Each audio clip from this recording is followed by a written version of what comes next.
parties. Heading into this meeting, the only thing both sides seem to agree on is that defaulting would be economically catastrophic. The leaders of the House and Senate will be here to discuss money already borrowed and the fact that now the bills are due.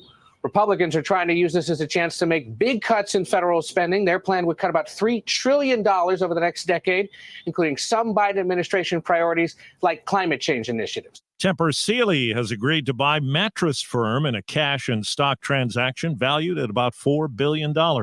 Right now on Wall Street, the Dow is down 29 points. NASDAQ is down 55. This is CBS News.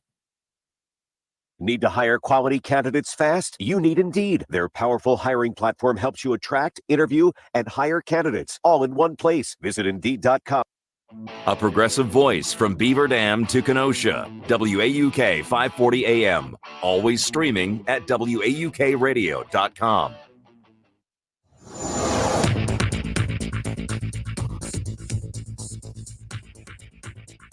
For Civic Media, I'm Jane McNair. Here's what you need to know. Young voters in Wisconsin had the highest turnout in the nation for the November election. Data from the Census Bureau shows nearly half of voters aged 18 to 24 cast a ballot, though that data is subject to a wide margin of error. Also in the top 10 for youth voter turnout, Michigan, Pennsylvania, Georgia, and Colorado. As of tomorrow, the White House is ending the COVID-19 public health emergency. Wisconsin residents can still order 2 free at-home COVID tests per household per month through the state's Say Yes COVID test program, but only while supplies last. Stockpile expected to run out by the middle of this month. Wisconsin Department of Health Services Deputy Secretary Deb Standridge says COVID will be part of our lives going forward. That's why it's still important to get vaxxed and boosted.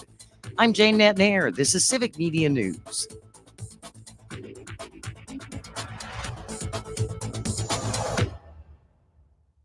We're all familiar with the 3 whats. What is it? What can it do for me? And what does it cost? At Country Financial, we can help you find the answers with insurance coverage to help protect what's most important to you, all at a price you can afford. So while you're juggling work and kids while trying to keep an eye on your future, we'll make sure we're one of the first ones there when you need us most. What should you do next? Call Matthew Holbrook, your Country Financial representative at 414-332-2137 and chat about your insurance needs today. 414-332-2137.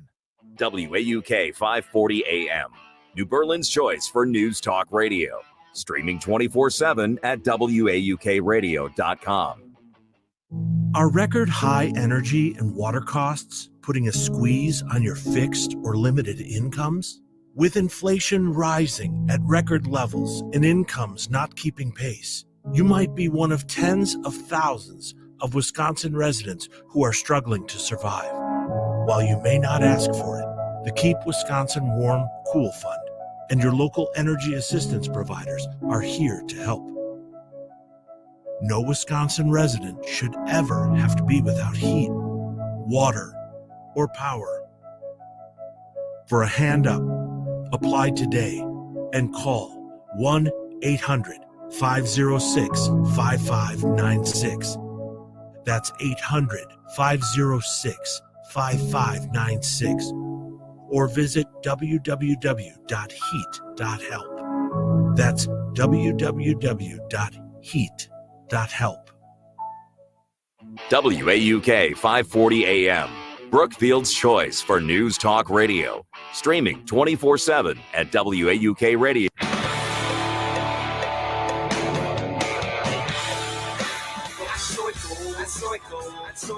It's great to be here to speak directly to the woke mob. The liberals have basically made up this whole agenda that guacamole is made of avocados. It's not the truth. Ticked off, tee off. This is it. Scubbity boo boo. Scubbity doo. Moving Wisconsin forward, one joke at a time. This is Kristen Bry with As Goes Wisconsin. Yada, yada, yada. Hello, Wisconsin! Should airlines be on the hook when they cause inconveniences for you, the passenger? 844-967-2789. We have all been there, especially lately. Oh, boy, the last couple of years. I mean, me as recently as April. Yeah. But I don't know anyone who's tried to fly in the last couple of years that has not dealt with some kind of headache of a delayed flight, a last minute canceled flight, getting stuck in some random place. And apparently, a lot of those inconveniences, and when I say a lot, I mean 80%. That's pretty high. The Department of Transportation attributes almost 80% of cancellations from the first half of 2022 to airline mismanagement, like crew shortages, craft maintenance, or late arriving planes. So, all those times they said it was weather, yeah, maybe it wasn't weather. And so, uh, should they be on the hook for that? When, they say that there is a flight available and you book that flight, how much should they be responsible for making sure that you get to your destination? Otherwise, they have to compensate you. 844-967-2789. And of course, we're talking about this because I feel like this is a move on Biden's part that is hard to I think is hard to criticize. Oh, there will be some reason. But Biden wants airlines to pay you for your travel headaches. And there's soon to be proposed rules that would require cash compensation when airlines are responsible for a cancellation or a lengthy delay. And I think it's insane. I think it's insane that we have bailed out airlines with taxpayer money, and they, with all of their data scientists and all of their algorithms and all of their technology, that they can't be better about crew management and just like not offering flights when they can't guarantee that flight is going to be there. Like, don't put it as an option and just wait to see how full that flight gets before you see that you're going to lose money on that flight and screw the passenger. And I think there's obviously real criticisms with this, because what's to keep airlines from just passing on the cost of any of these fines that they would pay onto the consumer and onto price tickets. But I feel like there's no ramifications for them when they are just kind of like, well, sorry. It happens. The soonest flight we can get you on, your flight was canceled today. It's a Saturday. Soonest we can get you back to where you're supposed to be going is Monday. You hear that. I know. And that's just like, well, that's what we can do. So then you're on the hook for buying a different flight on a different airline if you're trying to get home the day that you were supposed to get home. Like, how is that a good business, like a fair business model that any of us should subscribe to? 844-967-2789. We have Tony on the line from Pittsville. Hey, Tony, what do you want to say?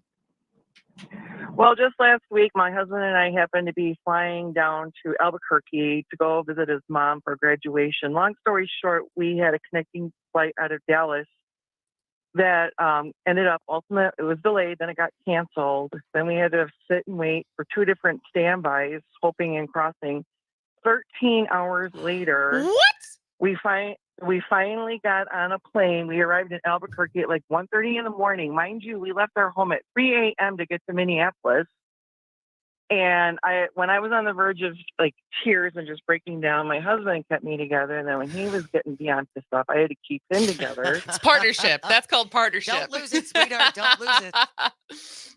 And then to top it off, they didn't offer like a food voucher. Of course, they did we can get you there Friday. This was on a Wednesday. I mean, none of it was practical, realistic, helpful. And of course, they were saying quote unquote weather, which I don't buy. And it was just a nightmare. Well, and especially because if you're in Pittsville, obviously that's Wood County. My parents live in Wisconsin Rapids, and like, you're not close. So you're already driving to, like you said, Minneapolis. But I think if you're not going to Minneapolis, you're going to Madison or Milwaukee or Mosinee, but there's not a lot of flights out of Mosinee. So on top of everything else, you're also driving to get to the airport to only get stuck at that airport. And so are you going to out what airline it was? It was American Airlines. There you go. And then on the way back, we had much better experience. We flew United. We had a connecting flight with Denver. Both times we landed like 20 minutes early. Smooth sailing, did not lose luggage. It was way better. So I would assume, Tony, that you would support this, that airlines should have to compensate people who are inconvenienced like this. Oh, absolutely. I think we ended up spending like $50 just on dinner because you know how airport food and drinks are outrageously priced. Oh, yeah. But you have to eat and drink to survive 13 hours. Like, hello. Yeah, like what else are you going to do just being stuck at the airport? Right. Well, yeah, so that's good to know that you, I mean, I think that, thanks so much for the call, Tony. And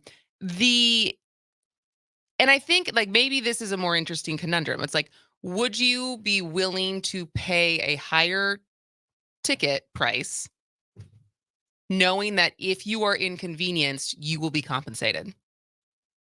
Because that's what the argument is here is like they're gonna, if these rules go into happen, if these rules get put into place, that airlines will then find a way to pass that price onto the ticket price. And would you be willing, it's almost like insurance at that point, right? Of like, right. Because I don't think, if what are the charges is like you're on the hook for up to the night of a hotel, like food vouchers, another booked flight, like, because that's hundreds, if not, if it's two of you, that's $1,000 potentially. So if you, it's almost like the insurance of if they screw up, you have the insurance of getting compensated for your time, and you have to pay $50 extra, $100 extra on your ticket. I feel like I would do that. Okay, consider me a skeptic. Okay. Because the airlines will find a way to blame weather for which they would not be held accountable. Who's going to prove this process? Is my question. If the DOT just did this research, obviously they had, like, if they found that 80% of cancellations from the first half of 2022 were mismanagement, I don't think you can just lie to they're still under the DOT. And so I don't think they can just lie about why they're canceling flights and say that that's the reason. But I envision an enormous backlog of these cases for people trying to get compensated. It's not going to be a week after you get back. That you know what I'm saying? I just think the turnaround time for this and they're going to put the burden of proof certainly on the flyers. So you got to keep all your receipts, and who's going to, you know what I'm saying? Who's going to go through all of this stuff? But is it better than, so we should just keep it as it is? No, but I just foresee some snags. Yeah, I mean, there's always snags. I don't know. I feel like this is a good step as far as putting them on the hook. But what do you think? 844-967-2789. Do you think it's a good idea to implement rules that airlines who have taken our taxpayer money to be bailed out should be responsible when it's their fault a flight gets canceled or that there are long delays? Because it is just, I don't know any other business model that can work like this, where they can just screw over their customer. It's, it's so much like the classic Seinfeld episode where Seinfeld's trying to get his rental car, and they're like, oh, well, we don't have that car anymore. And he goes, what do you mean you don't have that car anymore? And he goes, well, he's like, I reserved it. Oh, I know you reserved it, but the car is gone. He's like, that's what the reservation does. It reserves the car that I rented so that you don't, it's like a table reservation, right? And so it's like the idea that, well, I booked this flight to get home on this day. The social contract is that you get me home on this day. And if you can't, why is that my responsibility? I have paid you money to get me to where I am going. And so I don't know any other business model that works where it's like, well, sorry. You're not entitled to anything except a refund for your flight. Too bad, so sad. Tell me I'm wrong. 844-967-2789. I know that there's probably things that would, as far as logistically how it would work, but I just think it's a step in the right direction because I think it's unbelievable that they can get away with this. I completely agree with you. They're in such a unique position, though, right? There's only so many airlines. It's not like there's 27 you can pick from anymore. What are so there's United, American, Delta, Southwest, JetBlue, Spirit. 6. Is that really all there is now? Is 6? I mean, certainly in the U.S., there are obviously international flights, but as far as our choices now, they're kind of limited, and that's why they think they got you. It's like cable companies. Yeah. It's like we will leave you on hold forever when you're trying to cancel, and we will tire you out, ma'am. You'll just give up. But also, you only have so many options. I mean, those are Energies is monopoly, basically. Like, this is your option, and when we raise prices, there is nowhere for you to go to get something lower. And I mean, because then your option becomes just not flying as much, which some people are choosing to do. I know I didn't fly at all last summer when all the mess was happening. And it sounds like this summer is going to be just as big of a mess. Oh, terrific. So when we come back, brace yourself for a summer of air travel hell. Sorry to report that to anyone who has big travel plans for this summer, but we will talk about that when we get back. You're always welcome to join the conversation. 844-967-2789. That's 844-96-PARTY. This is As Goes Wisconsin.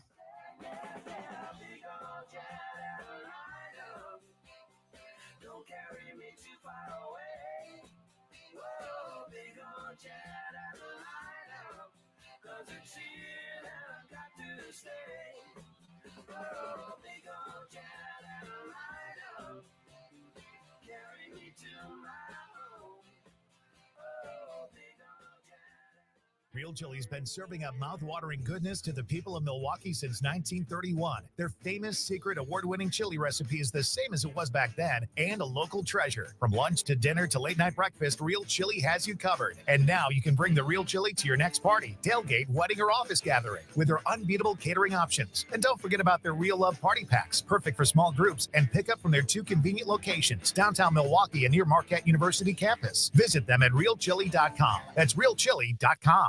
Are you an experienced industrial painter, drywall finisher, or want to be? Do you want more than a job, but a high-paying career where your interests are well represented, ensuring a safe work environment? The International Union of Painters and Allied Trades of District Council 7 wants you. Bring your knowledge or ask about paid training. Learn more now. Call Tom Coyne, 262-488-4839, 262-488-4839, or go to the union's website, iupatdc7.com. With one call, the Civic Media network of stations can deliver your business's message to the entire state of Wisconsin or your hometown. Marketing plans that work for your business. One call can do it all. Civic Media, 608-819-8255. You are never far away from your favorite radio station. We're always streaming on TuneIn and the Civic Media app. And if you missed your favorite show or game, listen to a podcast of it anytime on the app or our website, civicmedia.us. Here's your updated forecast on the Shaw. Sunshine mixed with clouds at times this afternoon with highs around 68. Winds out of the northeast around 5 miles an hour. Mainly clear skies tonight. Lows dip down to about 46. High of 76 tomorrow. Mainly sunny skies and calm. Mid-70s Thursday and Friday with showers both days. For Civic Media, I'm meteorologist Erik. Currently, it's 57 degrees. A progressive voice from Manitowoc to Janesville. WAUK 540 AM. Always streaming at WAUKradio.com.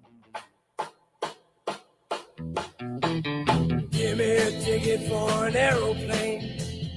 Ain't got time to take a fast train. Lonely days are gone. I'm a going home. Brace yourself for a summer of travel hell. Oh, dun, dun, dun. Welcome back to As Goes Wisconsin. I am Kristen Bry. She is Jane Madnair. And we kicked off today's show talking about whether or not you think airlines should be on the hook when they drop the ball and inconvenience you, sometimes to the tune of hundreds, if not thousands of dollars. Because I remember almost a year ago, it was April of last year, we had a wedding in Arizona, and we went to Mexico after that, but all of our friends who were trying to get back to Milwaukee, almost all of them had their flights canceled. Wow. And for 2 of our friends who were married and they were pregnant, they had their 20-week scan, which is a big deal. And it wasn't just like a check-in with their doctor that they could reschedule. It was like if they didn't do it then, it was going to be weeks until they could go do it again. And the amount of points and money they had to spend because the airline they originally booked with could not get them home. And so they're like, we have to get home by tomorrow to do the scan. To do the scan. And they weren't compensated for any of that. And so I just think it's insane that a business that is subsidized by taxpayer dollars can get away with this and there's no ramifications. And so I hope this happens. I hope they're held accountable for it because they should be. Yes, they should be. But again, I just fear that they're going to find a way to make it as difficult as humanly possible for anyone to get compensated. Why would they make it easy? I don't know. And I mean, could be a competitive difference if they start to. I mean, of the 6 airlines that there are there, because for a long time, that was why flying Southwest was so easy, is because there was no penalty for changing your flight. Right. You maybe had to pay the difference of what the flight cost if it was a more expensive flight. But as far as, it's going to be $200 just for us to change your flight. I remember and whenever I knew that there could be changes in my plans, I would book Southwest over like United or something like because that. of that option. And so I think if you start to be a differentiator as far as your customer service, that's a perk, right? Like that's a reason why people would continue to book with you because they had a good experience versus, when Tony called in before saying, she's much more likely to fly with United than American Airlines. Right. So, but, last summer when everything was such a mess, I remember listening to, I don't know, one of my podcasts, and they were saying, they'll probably get it figured out by next summer.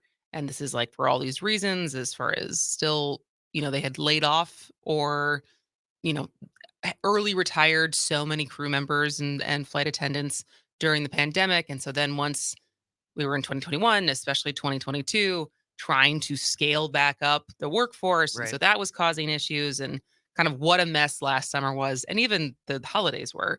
But at some point they were predicting, but then they'll get it figured out by next year. Well, it doesn't sound like they will. Oh, good. So this was actually published in Axios mid-April. And they said airlines, aviation officials, and the TSA are all telegraphing an alarming message for travelers. Flying is shaping up to be an absolute nightmare this summer. I'm so glad because my husband and I were planning to go away at the end of summer for the first time. I haven't been on a plane since 2019. Who knows? Oh, are you flying? You're flying international. We will be flying international. Are you using an international airline? My husband is the one who does all the research, so I'm not certain at this point. But maybe that'll be better. Let's hope. But it's unusual for all these powers to be hinting so loudly that we're in for a few months.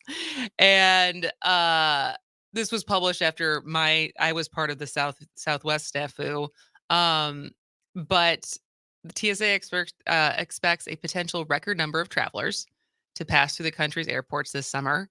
And the quote from David Pekoski, who is the administrator of the TSA, says, I expect that we're going to see very, very, very strong demand for the way all the way through the summertime. And that's what we're preparing for. It'll be a challenge, but we've faced this challenge in prior years and we've been successful at it. Meanwhile, several major airlines are trimming summertime service amid concerns about air traffic control staffing levels. Staffing at a key New York area control facility, for instance, is about half of their target levels. That's not encouraging. Nationwide, staffing is about 80%. And so, and that's only part of the problem, I guess. Some of it's a remnant of 2019, which slowed hiring and training process. But yeah, it's, prepare as they might, it looks increasingly likely that the country's airlines and airports are going to be absolutely slammed this summer. throw in a thunderstorm or a hurricane, and you've got a recipe for travel disaster. Oh, so much to look forward to. So basically the only advice is get to the airport early, prepare for delays and cancellations, and have a plan B. And I know try and be patient. I just don't like people screaming at people when it's not. Yes. You're yelling at the wrong You're yelling at person. the wrong people. You're yelling at the wrong people, and that really bothers me. Well, and like that's what's so frustrating is because the people you end up talking to are the front lines who are not the people making the decisions. Or all the money. And so being cognizant of where you're placing your anger is certainly important. All right. Well, we have a stacked lineup of guests today. I'm so excited. It's a variety of different topics, but when we come back, we're going to be talking to Dr. Jill Underley, the State Superintendent of Public Instruction, about Teacher Appreciation Week and how teachers need more than appreciation. They actually need action. So stay with us. This is As Goes Wisconsin.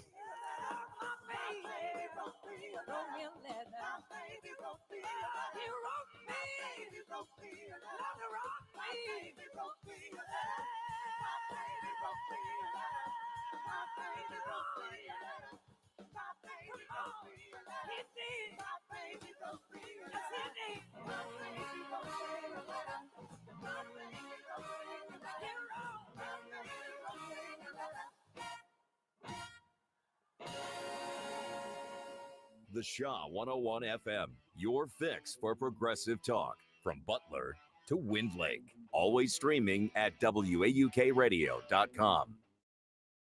CBS News brief. President Biden meets today with congressional leaders in both parties about the debt ceiling. CBS's Ed O'Keefe. Congress has to move quickly at this point. The Treasury Secretary says the U.S. could run out of money to pay its debts as soon as June 1st. And there are just a handful of days left this month when the House and Senate are both scheduled to be in town at the same time. New push at the border to send migrants here illegally out of the country. Sweeps in El Paso started early this morning. Authorities are trying to remove certain migrants while Title 42 is still in effect. And CBS's Manuel Bojorquez says new policy could be finalized as soon as today, disqualifying asylum seekers if they fail to seek protection in another country on their way here.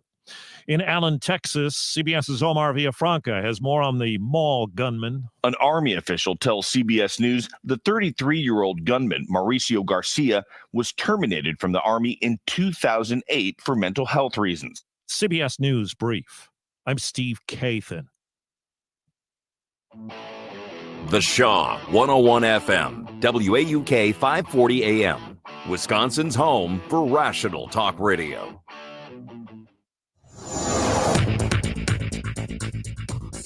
For Civic Media News, I'm Terry Bell. Here's what you need to know.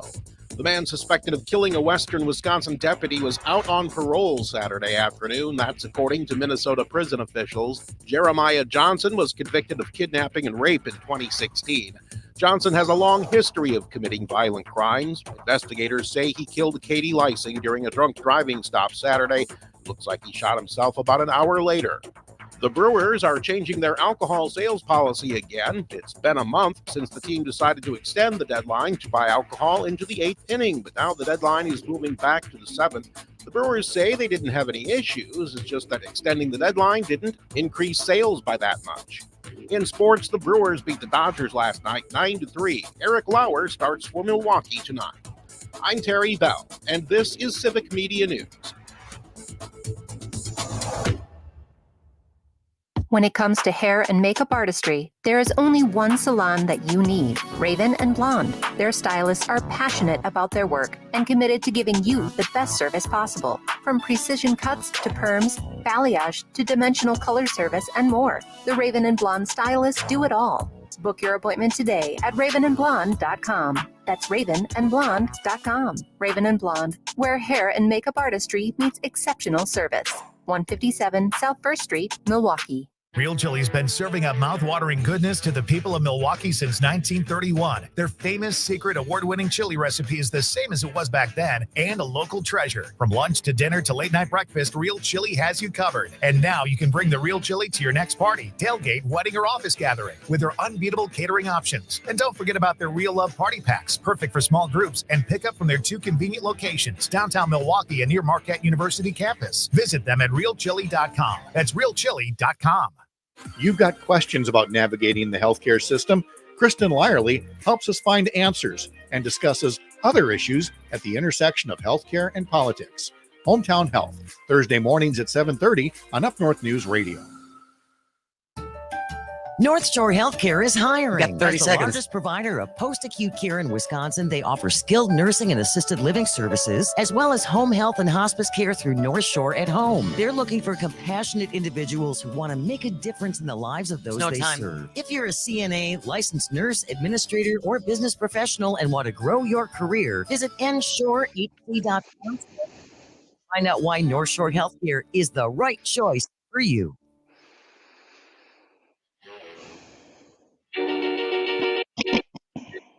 Morning and out to school. The teacher is teaching a golden rule. American history and practical math. You study them hard and hoping to pass. Working your fingers right down to the bone. And the guy behind you won't leave you alone. Welcome back to As Goes Wisconsin. I am Kristen Bry. She is Jane Madnair. And as we said yesterday, it is Teacher Appreciation Week, and we love teachers here. And so we are so excited to have our next guest here who wants to remind you that not only do teachers need your appreciation, they also need action, and action in the form of funding in our budget. And so we are so happy to have Superintendent of Public Instruction, Dr. Jill Underly is here. How are you doing today? I'm doing really well, Kristen. Thanks so much. I'm excited to be here. Yeah, we're so excited to have you here. So I actually, recently, this was such a cool civics project that you did at Mount Horeb High School. They basically conducted a budgetary survey with you of asking questions about what is needed. And I certainly didn't get to do anything like that in high school, but it seems like such a tangible thing that even students in high school can see where the gaps are as far as when it comes to their teachers and what needs to be funded. And so is that like a regular thing that a lot of high schools are doing that right now? I honestly don't know, but I would hope so. I mean, it was basically a legislative hearing, and they pretended they were the legislators and they were questioning me. I was in the hot seat. So it was really cool. And the takeaway from it was I told them they all need to run for office one day. And a lot of them said that they want to. They want to run for school board. They want to run for state office. They want to become teachers. They're really public service minded. And that's really gives me a lot of hope. Yeah, it was a really cool thing to hear as far as such a tangible exercise. And so I guess as we are in Teacher Appreciation Week, we're rounding out the school year.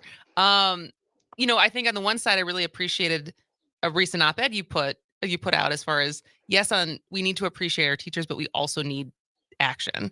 And so I guess since we, I think from joint finance hearings, there are a lot of people in the public who are saying, please fund our schools. And so what are you hoping that what of that message do you hope is getting heard as far as how our budget's going to shake out? Well, I hope they listen to all of it, but I'll just start with something I read, or, a friend of mine had posted on her Facebook or social media that if there is a week named after you for appreciation, you're not paid enough. And nurses, executive assistants, teachers. Yeah, we don't just get one day, we get a whole freaking week.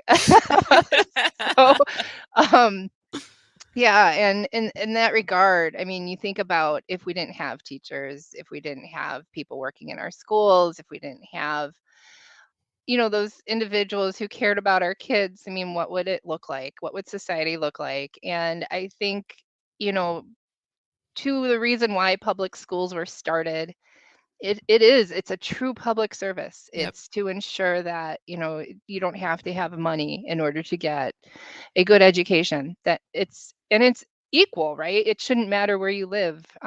Unfortunately, we've been getting farther away from that idea. And so, as far as what are you like, what are the things that teachers need most right now? Would you say, as far Yeah. as whether it's salary, whether it's more resources in the schools, mental health help, more people in the schools? Whew. It's all the above, right? Yeah. Because we've been going for so long with this Band-Aid approach. Even when I was a teacher, I think back to what I needed. I needed time. I needed people to give me their time, to mentor me. I needed to know that I was important, because then they would, through their investment in me, whether it was, ensuring that, I had a good work-life balance, or maybe I was getting the training I needed. I mean, there were things that they did, providing me a mentor. I felt fortunate, 24 years ago when I started teaching, that people got it better back then. But I also felt, like parents in the community were more supportive. It was not so internal as, in schools. I think schools do a pretty good job, even still today, internally recognizing and appreciating their staff. It's the external side of things that teachers need. And we're dealing with so much more externally in our schools Mhm. than we have been in the past 20 years. When you mentioned like the mental health, Yep. that wasn't a feature in schools. Food service programs, schools more and more are, putting together food banks, or backpack programs so kids can take food home. And you find that teachers are the ones that are coordinating all of this, right? And teachers are doing after school programs and clubs, because they know that there's certain kids that don't have either that enrichment opportunity because their families are unable to provide it, or they need, some place to be that's safe after school. And so teachers are the ones stepping up. I know that when, a kid comes to school and doesn't have a winter coat or boots, it's the teachers Mhm. or the school staff that are acknowledging this and pulling together resources, to get, these kids these things. And it's really that, teachers are filling this need in society that goes beyond educating our kids. And they've never asked for recognition for this. They do it because it's who they are as people. But I think our communities need to start acknowledging this, and also questioning why we're putting this additional burden on the staff when it's really the state's obligation to fund our schools.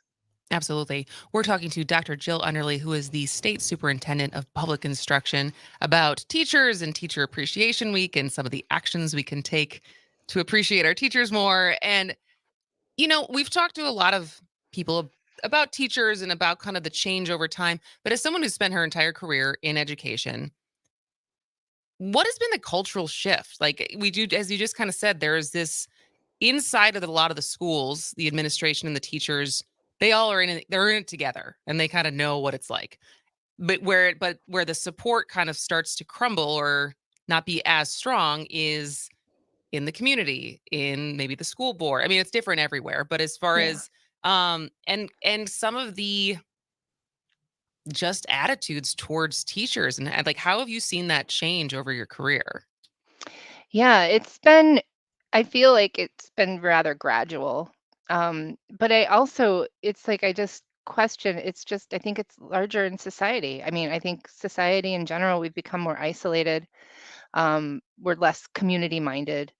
I know some communities are going to be better at it than others, but like how many people volunteer anymore? And Mhm. go do you know things in the community like picking up litter, or park cleanup days, or there's lots of things people do. But I don't know very many people outside of my teacher friends who also volunteer. I mean, it Yeah. seems like there's this distinguishment, like we can distinguish between those who are community service minded and they also go into public service. versus those who are rather individualistic. And I'm not saying I think our society has just expected more of people. We work longer hours. We, and it's not just public sector, it's private sector too. People feel like they don't have time, for family anymore. I mean, there's a lot of things. I mean, how many people still go out with their friends? It's just, I think as a society, we've drifted away from that. And so we're seeing that now, those pieces of it, that care and that empathy and still taking care of people still has to happen, but we're finding that transferred to the schools. But there's other things too, like when you think about teacher appreciation, a lot of teachers aren't able to afford to live in the communities anymore where they teach. And Or that have used to just be the one thing. job. Right. Yeah. And that's the thing. It's like when I was a teacher or when I was growing up, my teachers lived in the village I went to school in. And then when I was a teacher, I bought a house in the town where I was teaching. And it's just kind of like we've gotten away from that too, because outside things in society of, people can't afford to buy a house anymore on the salary of a teacher. Or if they, have a partner who works someplace else, maybe they live in that community. It's just that we're seeing the structures that were in place or the traditions that went along with teaching, like way back then when we had one-room schoolhouses, teachers often lived with somebody in the community. And we've gotten away from that. And it's a lot. We expect a lot of teachers to, when you think about even extracurriculars, coaching, or sponsoring clubs, it's very, little money, and then it's a lot more time. But somehow society is like, well, you're a teacher, we expect you to do these things. And sometimes they expect them to do them without pay. And they have families of their own, and they have got kids who, if they're not in school yet, they're in daycare. And how do we make any of that work anymore on what we pay teachers? Dr. Underly, I guess I had hoped that during the pandemic, when the schools were closed and parents were the ones who were responsible for taking over their children's education, that once we came out of that, there would have been more appreciation for what teachers do because the parents had to do it firsthand. Yeah, like, I don't remember how to do math. Right? I mean, I couldn't do fourth grade math. I think there was, though. I think initially there was, but then it somehow politically got turned around, right? Yeah. Because then people started getting angry. Well, why am I doing this? Why are my kids at home? And then they started turning it around to being like, well, because the school is closed. Well, and then when the school is like, well, we're going to reopen, but we're going to wear masks. It's like people just glommed onto that and then made schools the enemy because they were trying to do what they needed to do to keep people safe. And at the time, before there was, a vaccine, it was hurting the people who were the oldest in our communities. And a lot of times those were teachers in our schools, right? So Yeah. Yeah. Well, to end on a good note, I have to imagine that the annual exercise of announcing the 5 different Wisconsin Teachers of the Year is one of the highlights of your job. We talked a little bit about it yesterday. Is there only 3 out of the 5 have been announced so far? We announced number 4 yesterday. Okay. And yeah, number 4, it was, oh my gosh, it's near, well, anyway, she was a math teacher, 4th grade in Cedar Grove, Belgium. And that's, so it was a middle school, Cedar Grove, Belgium middle school, 4th grade. And I was spacing out her name, Mrs. Winkle Simmerman. There we go. Is her last name. So yeah, so that number 4 was yesterday and number 5 will be yet this week.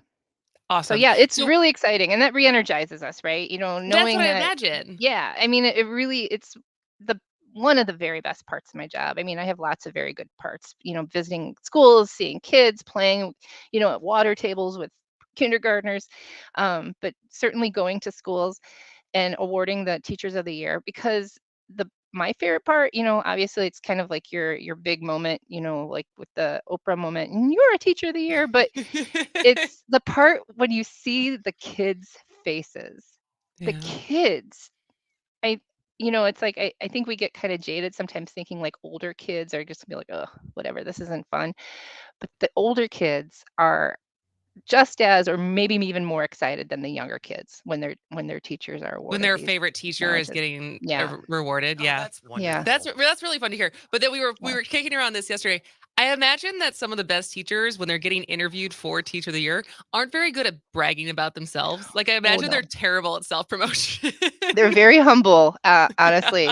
They're very humble, and they always, talk about the things though, like I shared earlier, that matter. Like the support that they get from their fellow teachers, the support they get from the administrators who are there to help guide, but also support them and give them opportunities.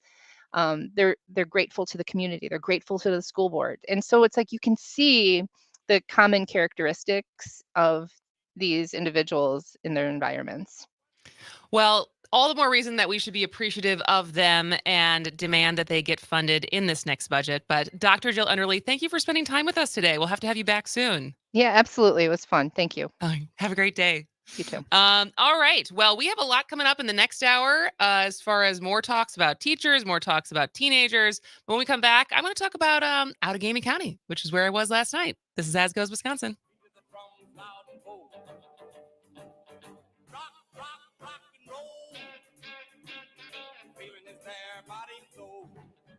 Real Chili's been serving up mouth-watering goodness to the people of Milwaukee since 1931. Their famous secret award-winning chili recipe is the same as it was back then and a local treasure. From lunch to dinner to late-night breakfast, Real Chili has you covered. And now you can bring the Real Chili to your next party, tailgate, wedding, or office gathering with their unbeatable catering options. And don't forget about their Real Love party packs, perfect for small groups, and pick up from their 2 convenient locations, downtown Milwaukee and near Marquette University campus. Visit them at realchili.com. That's realchili.com.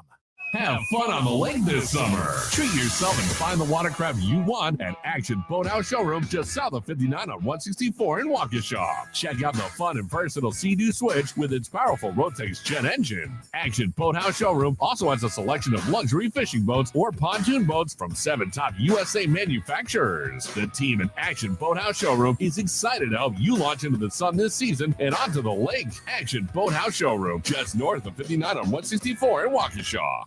Let Mike Crivello's Camera Center help you start your family photo album by turning your digital images into gorgeous 4x6-inch prints on 2 for Tuesday. Buy 1 print, get the second free, up to 100 prints. In-store only at 181st and Blue Mound. Uh-oh, Brad's buzzed. Oh, yeah? Yeah, he's starting with the woots. Good thing is, he knows when he's buzzed. Know your buzzed warning signs? Call for a ride when it's time to go home. Buzz driving is drunk driving. A message from NHTSA and the Ad Council. Here's your updated forecast on the Shaw. A blend of clouds and sun this afternoon with a high of 68. Northeast winds around 5 miles an hour. Mainly clear skies tonight. Lows level off around 46. Mainly sunny skies again tomorrow. Daytime highs approaching 76. Temps above average Thursday and Friday with highs in the mid-70s. Showers both days. For Civic Media, I'm meteorologist Erik. Currently, it's 57 degrees. A progressive voice for rural Wisconsin. WAUK 540 AM. Always streaming at WAUKradio.com. There's a fine state. Where would you reside? Not quite Canada. Great Lakes by her side.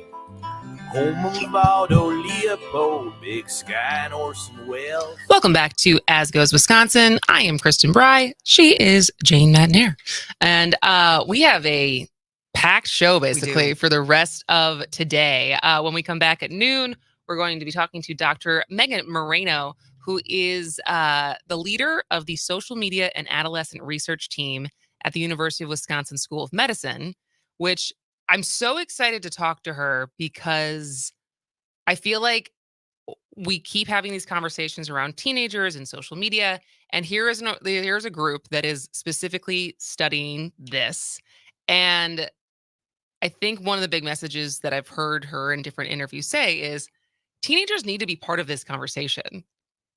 We shouldn't just do it around them. Yes, it can't just be parents talking to government officials that are talking to the tech companies. Like, the teenagers have agency, right? They're not toddlers. And so I'm really excited to hear more about the research that they've done, and also, the good things that social media brings to kids, and like, what is the balance? What would she, if she got to ask and kind of dictate any changes that these platforms would make, what would she do? So that's coming up at 12. And at 12:30, we're talking to Erin Loos Cataro, who is the founder of She Should Run. Love it. Which, if you have not heard of She Should Run, it is a nonpartisan nonprofit group that works to dramatically increase the number of women considering to run for public office. And you don't have to be named Mark or Mike. And you don't have to. I told that joke last night. Oh, you did? So last night, I was humbled to be asked to go speak at the Democratic Party of Outagamie County. Their kind of, it was a fundraiser. It was a celebration in Appleton, and I was among very good company. Representative Lee Snodgrass spoke, who represents Appleton. We've had her on the show before. Ben Wickler was there, chairman. We've talked to Ben before, chairman of the state Democratic Party. Sarah Godlewski was there. Got to hear more about what she's trying to shake up with the being the new Secretary of State. We've had her on the show before, and then there was me, and I made that joke too. I was like, I don't know why I'm here. Like, I don't represent any of your districts or the state. I don't run for like a nonprofit. I just talk a lot. But it was a really fun time. It was a packed house. But one of the things, and we joked about that as far as, it was Lee, me, Sarah speaking. And I kind of off the cuff was like, I don't know if you get this kind of leadership speaking at different like Republican fundraisers, considering in their postmortem, there's more guys named Mark quoted than there are women. So, yeah, I will not forget that. I'm sure you won't. And your speech went over well? Speech went over well. I talked about, it was interesting because I shout out to Emily Cephos, who is the chairwoman of the Democratic Party of Outagamie County, she's called in the show before. She called in when we were talking about Tennessee, because she and her husband used to live there before they moved back to Wisconsin. And she is a dynamo. Like, she has done such a good job there. But it was, first of all, it was packed. I couldn't believe how many people were there, and of people of all different ages. Great. There was a Democratic Party of Lawrence University, so there was some students there. There was fans of the show, fans of the TikToks in general. Awesome. But it was very, very cool. And I was like, well, what do you want me to talk about? 'Cause, again, I'm not like in charge of anything. And she's like, I would love for you to talk about why you do what you do. And I kind of had this moment of, all right, well, what, like, digging for that answer. Why do I do what Why do I? Where did it start? And I ended up going back and thinking about 2016, which for me, even more than COVID, COVID is what got me back to Wisconsin. So certainly, as I had this whole metaphor about this movie Sliding Doors. Do you remember that movie? I do. So I kind of started with that. I was like, does anyone? And so people did remember that movie, but the concept of, whether or not you miss a train or make your train can like change your life. And I would say the big moments for me were a little bit more impressionable. No, a lot less subtle than missing a train. Okay. It was like COVID or Donald Trump getting elected. And but I think about it so much, like had Hillary Clinton been elected, I don't know if I would have ever gotten into like activism, politics, learning about all this stuff. Like, I feel like I kind of would have continued on my merry way of, the other people have this handled. Like, doop-de-doo. They got it. Right. Things are just kind of bouncing along. Right. Like 8 years of Obama, now Hillary's in there. Like, everything's being fine. And I don't know if I would have stuck around and like continued to work in tech. Maybe I would have done something else. But it really, and so I read my I like so many people, was very upset after Donald Trump got elected and went to Facebook to air my grievances. Not my grievances, but my reflection. And so much of my reflection back then, and I hadn't read it in years, and then I did again for the speech, and I read it in the speech last night, was not so much angry at other people, but realizing like, oh, I have done nothing. I didn't volunteer for any campaigns. I didn't donate. I didn't even know who like my local candidates were before I walked into the booth. And in that moment, realizing like, oh, like I need to be more involved. This isn't just a problem of like, how could like blame it on people who voted for Trump? Like, where have I been? And so it was kind of cool. It was cool to reflect on that and then look at where I'm at 6.5 years later and be like, oh, I actually make good on that moment and that feeling. Like I'm still doing the things that I said I was going to do instead of being like, I'm going to get back to my life now. And so, but no. I applaud you for taking ownership of that, which is applicable to so many of us. What did I do? Yeah. Did I knock on doors? Was I part of a campaign? No. Yeah. And so, and I do think that is sometimes it is easier to blame, to shift any embarrassment or shame around what you did or did not do and put that on someone else and project it somewhere else. And I think there's no power in that though. So yeah, it was a very fun time. So I am available if you would like me to MC or speak at any of your events. Hit me up. AskUsWisconsin at civicmedia.us because I love being on a stage. Let's be honest. All right.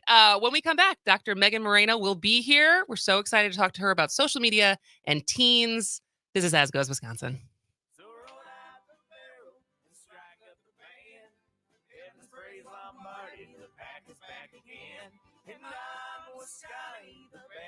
They say it's the old Wisconsin Jubilee. Okay, hit that squeeze box. Oh yeah, this hot. That is so hot. I need a bubbler on parched grapes all Friday.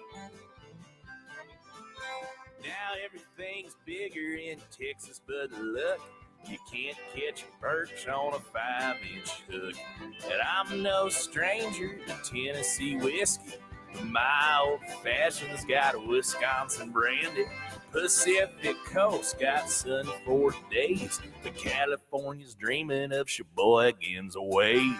Okay, so yeah, it's more of a drunken venison meat sweats dreaming, but you forgot to snort the Tums before you went to bed. Okay. So roll out the barrel. We're all familiar with the 3 whats. What is it? What can it do for me? And what does it cost? At Country Financial, we can help you find the answers with insurance coverage to help protect what's most important to you, all at a price you can afford. So while you're juggling work and kids while trying to keep an eye on your future, we'll make sure we're one of the first ones there when you need us most. What should you do next? Call Matthew Holbrook, your Country Financial representative at 414-332-2137 and chat about your insurance needs today. 414-332-2137. From the kennel to the coop, whatever the season, Fleet Farm has everything to keep your animals happy and healthy. From training your pup to sit season to mastering those retrieval skills season. From clipping your horse for competition season to keeping the backyard birds well-fed season. And of course, loving your pets like family season. There's a reason people say, if Fleet Farm doesn't have it, you don't need it. Because we have it all. Fleet Farm, built for real life. You are listening to WAUK 540 AM Jackson, W266 DR Waukesha, always streaming on the Civic Media app. This is CBS News on the Hour, sponsored by Steel. I'm Steve Kathan. President Biden hosts congressional leaders at the White House today with a debt ceiling deadline looming. CBS's Sarah Ewald-Weiss. It looks like both sides are heading into this meeting very firm on their positions. The White House has said Congress needs to act and raise the debt limit without conditions. Speaker McCarthy and House Republicans have signaled that that's absolutely a no-go. I'm Jim Crisula. Not raising the debt ceiling could have serious consequences. The U.S. government debt is the foundation of the whole global financial system. Gerald Epstein is an economics professor at the University of Massachusetts. If the U.S. government is perceived as being ready to default or actually defaulting on its debt, that disrupts this fundamental structure. Epstein calls the debt ceiling gridlock, quote, dangerous. Now to the southern border, where the end of a pandemic policy in 2 days is expected to sharply increase the flow of migrants. CBS's Manuel Bajorquez on a possible replacement plan. CBS News has learned the Biden administration is working to finalize a new regulation that would disqualify migrants from asylum if they fail to request protection in another country on their way to the U.S. It would bar most non-Mexican migrants from asylum if they enter the U.S. without permission. Ahead of the expiration of Title 42, the Border Patrol has increased efforts to expel migrants here illegally. The U.S. has agreed to a $1.2 billion aid package for Ukraine, with much of the help from the defense industry, not the military. CBS's Cammie McCormick says this comes on a day when Russia touted its military power on what's called Victory Day. Russian President Putin delivered a fiery speech at Red Square, during which he said Russia has achieved victories in Ukraine. Уважаемые граждане России.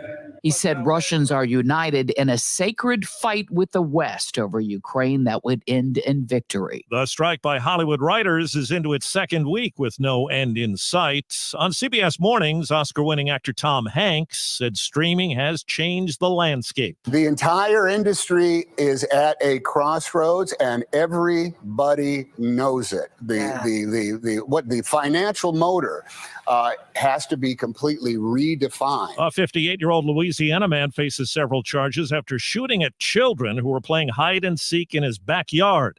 One 14-year-old girl suffered a head wound that is not considered life-threatening. The man says he fired after seeing shadows outside. Checking Wall Street right now, the Dow is down 61 points. The S&P 500. Hello, Dr. Moreno. Oh, there we go. Add you to the stream. How you doing? I'm doing okay. How about you? Well, you sound perfectly healthy. Oh, good. I feel like my voice is a little weird, but I'm glad it sounds normal from that perspective. Maybe From someone who's never talked to you before, you sound totally normal. Excellent. I'm glad to hear it. Well, great. So I'm super excited. I have so many questions. I feel like this is gonna fly by because I feel like everyone's been talking about this, but no one's actually been talking to teenagers. And so, as someone who has been talking to teenagers, I'm so excited to get your perspective. Yeah, I'm excited for the conversation. Great. All right. Well, we'll come back in about 2 to 3 minutes. Sounds great. Thanks. Right. Having their fingers partially amputated or crushed. The commission found 32 models of the company's portable generators contained a flaw, creating a substantial product hazard. The settlement was announced last Friday. Janesville police say an assistant coach at Craig High School confessed to secretly filming 18 students in a locker room over 2 years. 38-year-old Brian Kitzman was arrested Friday after police found a hidden camera in the girls' locker room. Kitzman, who was assistant coach for cross country, track and field, and boys and girls swimming, has been placed on administrative leave while the investigation is ongoing. Bond has been set at $10,000. I'm Jane Matnair. This is Civic Media News. North Shore Healthcare is hiring. As the largest provider of post-acute care in Wisconsin, they offer skilled nursing and assisted living services, as well as home health and hospice care through North Shore at Home. They're looking for compassionate individuals who want to make a difference in the lives of those they serve. If you're a CNA, licensed nurse, administrator, or business professional and want to grow your career, visit nshorehc.com/careers to find out why North Shore Healthcare is the right choice for you. Bringing some sanity to the airwaves. The Shaw 101 FM, WAUK 540 AM. Real Chili's been serving up mouth-watering goodness to the people of Milwaukee since 1931. Their famous secret award-winning chili recipe is the same as it was back then and a local treasure. From lunch to dinner to late-night breakfast, Real Chili has you covered. And now you can bring the Real Chili to your next party, tailgate, wedding, or office gathering with their unbeatable catering options. And don't forget about their Real Love party packs, perfect for small groups, and pick up from their 2 convenient locations, downtown Milwaukee and near Marquette University campus. Visit them at realchili.com. That's realchili.com. What's for dinner? Burgers? After last week, no thanks. Avoiding foods due to fear of diarrhea, gas, bloating, stomach pain, or loose, oily stools? It may not be just stomach issues. It could be EPI, or exocrine pancreatic insufficiency. EPI can cause uncomfortable symptoms because it's a condition where the pancreas doesn't release enough digestive enzymes to break down food. But EPI can be managed. Use the symptom checker on identifyepi.com and talk to your doctor about your symptoms. That's identifyepi.com. Sponsored by AAPI. The Shaw 101 FM, your fix for progressive talk. From Muskego to Pewaukee, always streaming at WAUK Radio.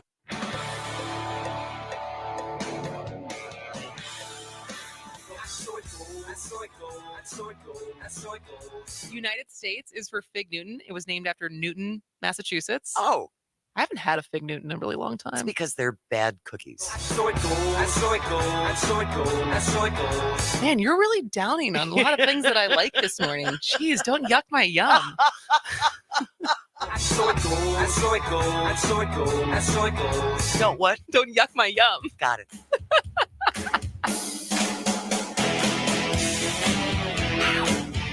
Moving Wisconsin forward, one joke at a time. This is Kristen Bry with As Goes Wisconsin. Yada, yada, yada. Hello, Wisconsin! Hello, Wisconsin. Welcome back to As Goes Wisconsin for our lunch hour edition on this beautiful sunny Tuesday. It is a perfect day. It's a perfect day. And we are so excited because I think multiple times we've tackled this conversation, especially with a new proposed bill or the rumors of a new proposed bill about social media curfews for teenagers in Wisconsin and what parents should do, what the government should do, what the actual platform should do when it comes to trying to curb some of the negative aspects of social media's effects on teenagers. But now we're actually going to talk to someone who this is what she studies, and she actually talks to teenagers about it. Crazy, I know, but we're so happy to have Dr. Megan Moreno, who is the leader of the social media and adolescent research team at the University of Wisconsin School of Medicine, join the show. Welcome, Dr. Moreno. Thanks so much. It's great to be here. Great to have you. So, what are the kids saying?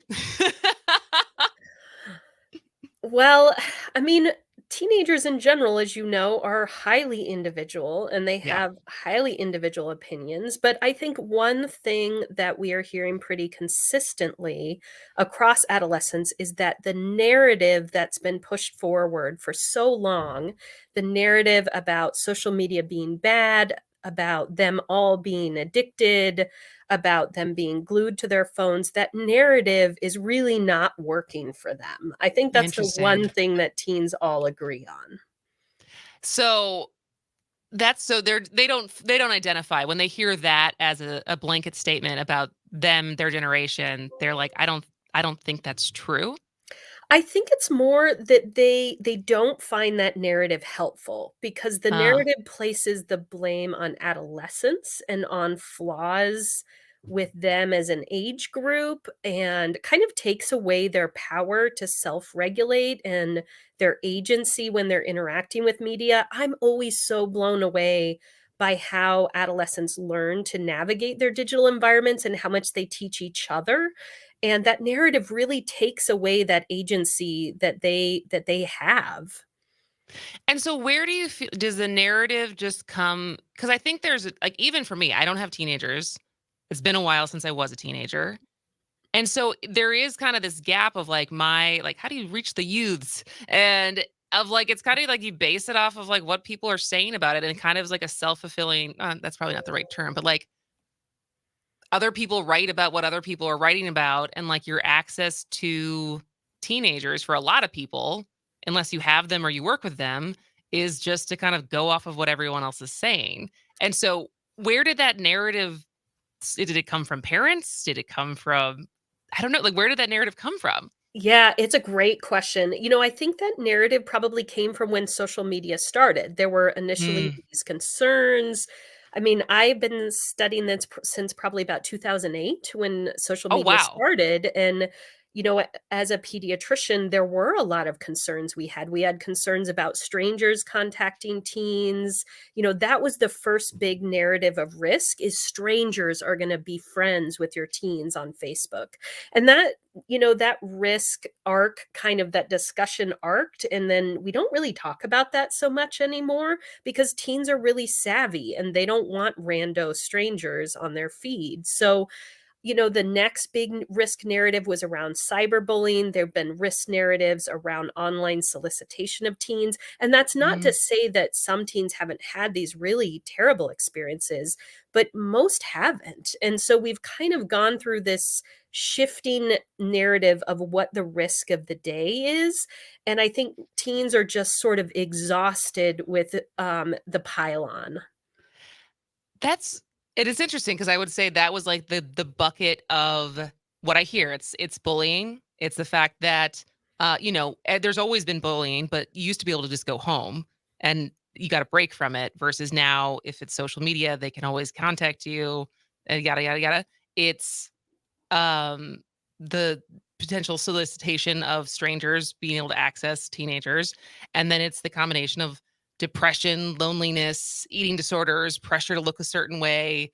And so of that, are any of them still, you feel like, I mean, which of those are concerns, if any, or is there something completely different that you think is actually more that people are missing when it comes to talking about teens and social media? Yeah, it's a great question, and I definitely think that each of those risks are still exist in the Mhm. universe, and there are certainly kids that have terrible experiences. But I think that if we shifted the narrative more around giving teens support and education and empowering them, I think that would go a lot further to prevent those risks, as well as acknowledging that for many teens, they're out there using these tools, trying to make things better and trying to support their friends. And a lot of those teens are supporting their friends who have had those negative interactions, but you would never know that if you read an article in the Atlantic that said smartphones have destroyed a generation. That is, well, I mean, and that was really what, like, in the, was it January, February, when that big study came out, as far as like how much trouble our young girls specifically are having. And as far as suicide ideation, suicide attempts, depression. And, I've talked about this. We mentioned the book. I remember reading Raising Ophelia back in like the early 2000s when I was coming of age.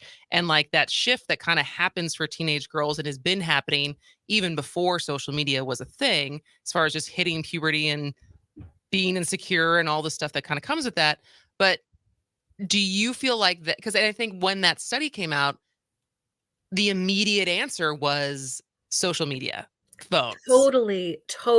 And some people were like, you're missing are you more in the camp of like, no, you're missing, there's a whole bunch of other stuff going on, and it's not as easy as just social media and phones as the culprit? I think that's true, and that I think in my clinical practice, that's something I hear a lot, and I've heard a couple stories from patients where they'll say, their parents will bring them in and want to do a mental health screening and say, I think their phone is giving them depression, and the kid will say, I'll say, "What's going on?" And they'll say, "I'm part of this climate change group at school, and we're really passionate about this. We can't even get our parents to listen to us. It just feels like we can't have open communication on certain issues."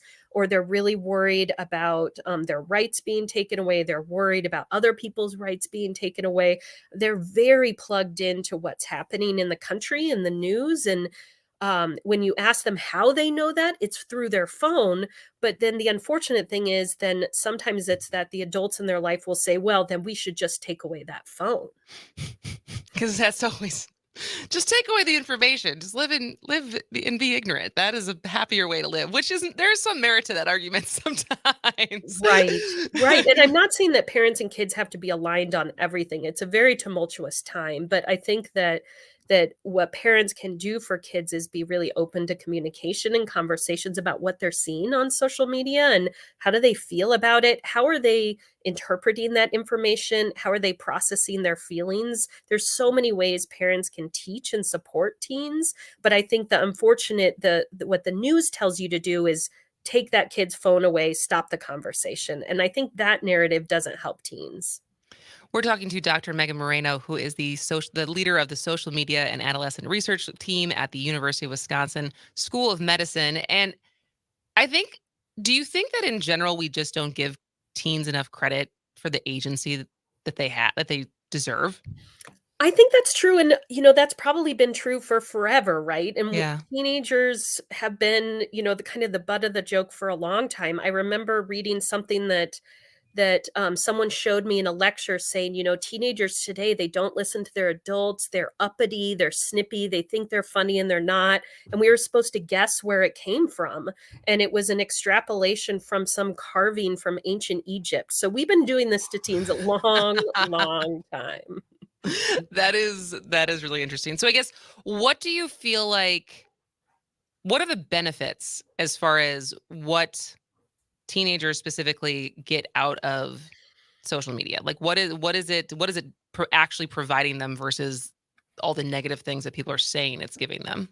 Yeah, that's such a great question. And I think one thing I'd say again is that every teenager is so individual and their own collection of downsides and upsides is going to be unique. But in general, a lot of the evidence suggests that teens get a lot of social connection through this, which I know feels a little ho-hum, but if you think about the time period of quarantine and how vital those connections were for teens, if you think about how busy and overscheduled teens are, their connections via social media might be the only social connections they get outside of school.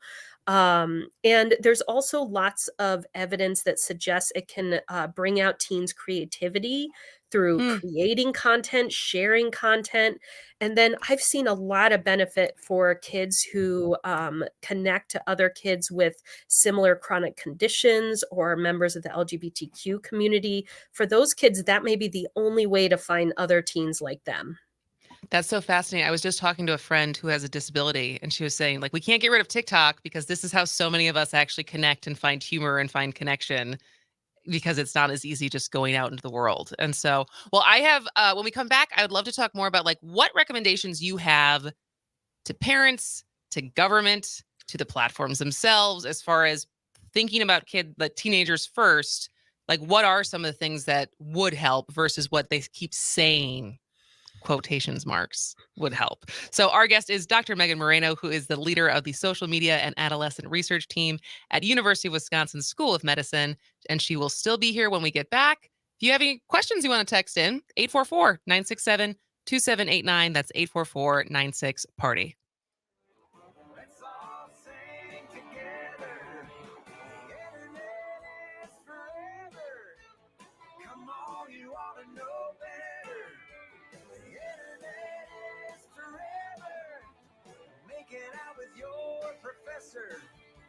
The internet is forever.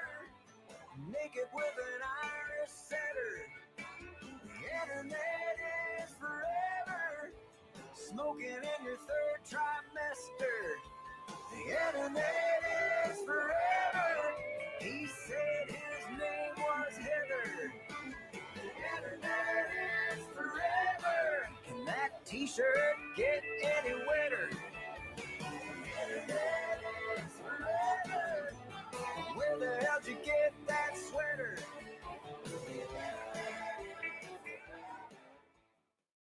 Are record high energy and water costs putting a squeeze on your fixed or limited incomes? With inflation rising at record levels and incomes not keeping pace, you might be one of tens of thousands of Wisconsin residents who are struggling to survive. While you may not ask for it, the Keep Wisconsin Warm Cool Fund and your local energy assistance providers are here to help. No Wisconsin resident should ever have to be without heat, water, or power. For a hand up, apply today and call 1-800-506-5596. That's 800-506-5596. Or visit www.heat.help. That's www.heat.help. Fear you may be missing out? We're always streaming on TuneIn and the Civic Media app. Enjoy listening live or catch up by finding the podcast at civicmedia.us or wherever you enjoy listening to your podcasts. Missed your favorite show live on air? It's easy to find what you enjoy wherever you listen to podcasts, including Spotify, Apple, and Google Podcasts. And we're always streaming on TuneIn and the Civic Media app. Here's your updated forecast on the Shaw. A blend of clouds and sun this afternoon with a high of 68. Northeast winds around 5 miles an hour. Mainly clear skies tonight. Lows level off around 46. Mainly sunny skies again tomorrow. Daytime highs approaching 76. Temps above average Thursday and Friday with highs in the mid-70s. Showers both days. For Civic Media, I'm meteorologist Erik. Currently, it's 61 degrees. The Shaw 101 FM, Brookfield's choice for News Talk Radio. Streaming 24/7 at WAUKradio.com.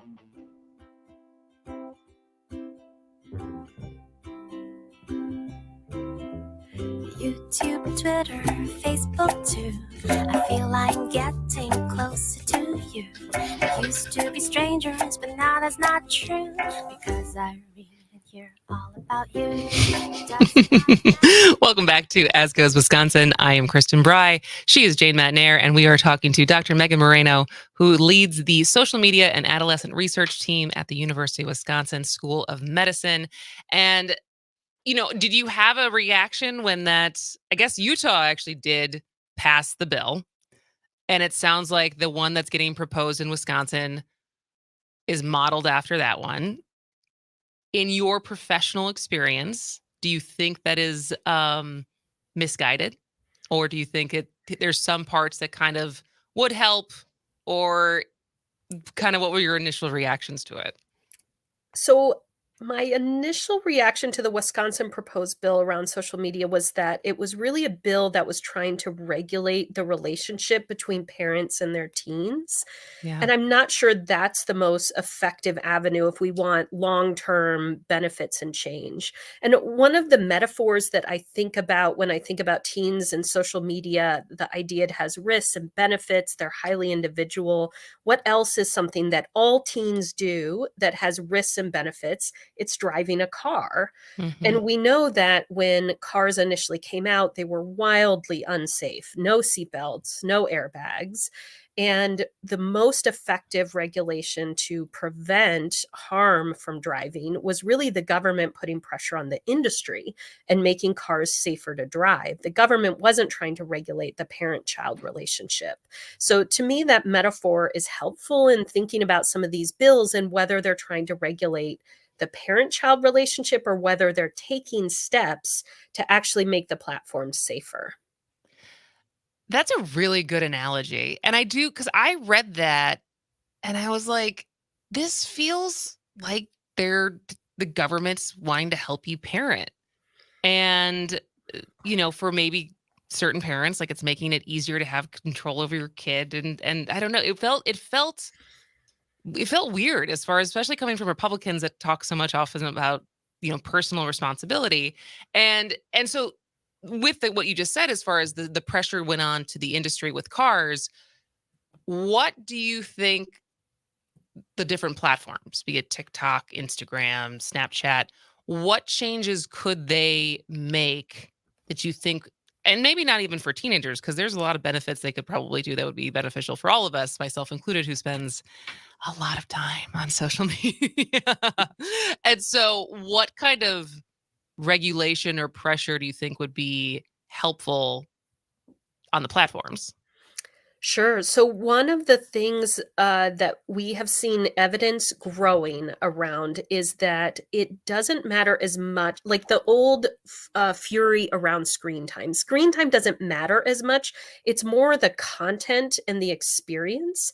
And so that leads me to think that if there's ways to do better in terms of what content is delivered to teens, that's probably going to be a more effective strategy. And the good news is a lot of platforms are already looking at this and thinking about how do you put some guardrails around what content is allowed to be delivered to a 13-year-old versus a 19-year-old. We see some effective age gating of content around alcohol, for example. If you're under 21, age gating is extremely successful at blocking youth from getting access to content. So I think putting guardrails around content is effective. And the other thing that we hear from teens that really troubles them is having control over their algorithm. Can you say more about that for people who don't know what that means? Sure. So both Instagram and TikTok are very algorithm driven, and that means that the platform itself is paying attention to what you search and what you look at, so that it can deliver similar content to you. Now, this was designed to keep you happy and keep you looking at that content. Chances are, if you like kitty videos on Monday, you're probably still going to like cute kitty videos on Friday. But what teens describe is as they grow and as they change and their interests change, the algorithm doesn't grow with them. or if they have a really bad period where they are, really down and they're looking at more kind of down content, that content will follow them forever. So finding a way to do an algorithm reset or giving teens more power over their algorithm, I think would go a long way towards helping them have that agency that they need. 844-967-2789, 844-96-PARTY if you ever want to comment. Texter from the 715. I was surprised when my teenage son brought up the abortion issue. I then went on to ask him questions to have him think it through before he formed an opinion. Of course, I shared mine, his sister's, future daughter's rights. Social media is what stemmed that conversation, is what got that conversation going. That's super interesting. Right? And so I guess, we only have 2 minutes left before we have to let you go. But for parents who are listening, who have teenagers, what are kind of the as we keep talking about, every kid is individual, so there is no blanket advice. But what do you tell parents typically? So recognizing that every family is different and every family needs to recognize their own values and how they want to navigate this. The American Academy of Pediatrics does have a tool called the Family Media Plan. So you can Google AAPI Family Media Plan, and that gives you an interactive tool that you can look at with your kids and make these decisions together so that you can set the rules for your household. So it gives examples, it gives ideas, but it really puts that agency on you as a parent to work with your teens on those rules. And it is a family media plan. So that means the parents have to follow the rules too, which is a really important part of role modeling. I love that. We will link that to today's show notes because that sounds like a super, super useful tool. Well, as expected, Dr. Moreno, this was super fascinating. And I'm so excited to see the continued research that you and your team are doing because it's important. And it's not only just important for teens, it's important for all of us who spend time on our phones, scrolling. And sometimes it's really useful and entertaining and provides incredible insight and information. And sometimes it just makes us feel bad about ourselves. Just like offline life. Just like offline life. Well, thank you so much for your time today. We'll have to have you back soon. Thank you. All right. Have a great day. All right. When we come back, we are going to talk to Erin Loos Cataro, who is the founder and CEO of She Should Run. So if you've been thinking about maybe you should run, this is a sign. This is As Goes Wisconsin. YouTube, Twitter, Facebook, me. That's the way to get closer, you see. The Shaw 101 FM, WAUK 540 AM, Waukesha's only news talk station. CBS News brief. President Biden hosts top lawmakers as we hear from White House correspondent Ed O'Keefe. It's about the debt ceiling. The leaders of the House and Senate will be here to discuss money already borrowed and the fact that now the bills are due. Republicans are trying to use this as a chance to make big cuts in federal spending. Their plan would cut about $3 trillion over the next decade. The mayor of Brownsville, Texas, is preparing for a sharp increase in migrants. You never really know what to expect, but I do feel that we're as prepared as we can be. The influx expected with the expiration of a pandemic policy. The Biden administration is said to be working on one that would replace it. CBS's Omar Villafranca with more on the investigation into the Texas mall gunman. His internet searches indicate he was very interested in far-right and white supremacist ideology. Although it is not yet known if this served as a motive for the shooting. 8 people were killed in that attack last weekend.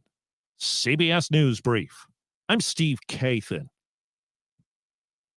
The Shaw 101 FM, your fix for progressive talk. From Big Bend to Menominee Falls. Always streaming at WAUKradio.com.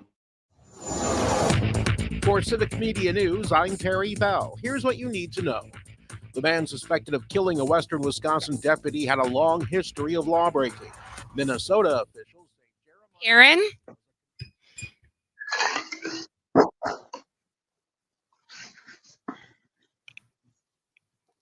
Hi, Erin. Can you hear me? Oh, Erin, can you hear me? I think I can hear you. Can you hear me?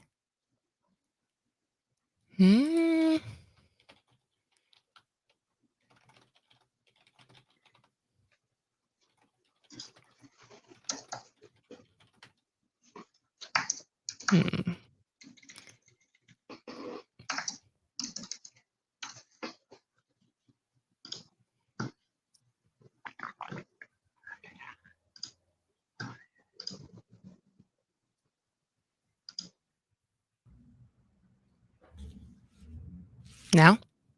Nope. Okay. Testing. Certainly your mic is working. Working.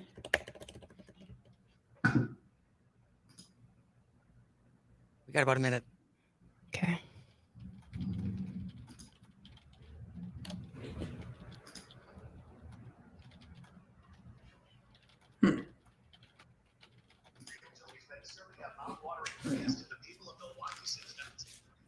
Okay. Try again.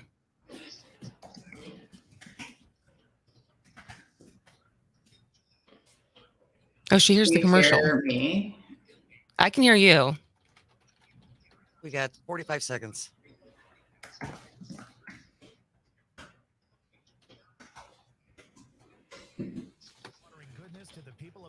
Since 1931, their famous Oh shoot, I can't hear you. And have her call. Lunch to dinner to late night breakfast, Real Chili has you covered. And now you can bring the Real Chili to your next party, tailgate, wedding, or office gathering with their unbeatable catering options. And don't forget about their Real Love party packs, perfect for small groups and pick from the 2 convenient locations downtown Milwaukee and near Marquette University campus. Visit them at realchili.com. That's realchili.com. Let Mike Crivello's Camera Center help you start your family photo album by turning your digital images into gorgeous 4x6-inch prints on 2 for Tuesday. Buy 1 print, get the second free. Up to 100 prints. In-store only at 181st and Blue Mound. 27.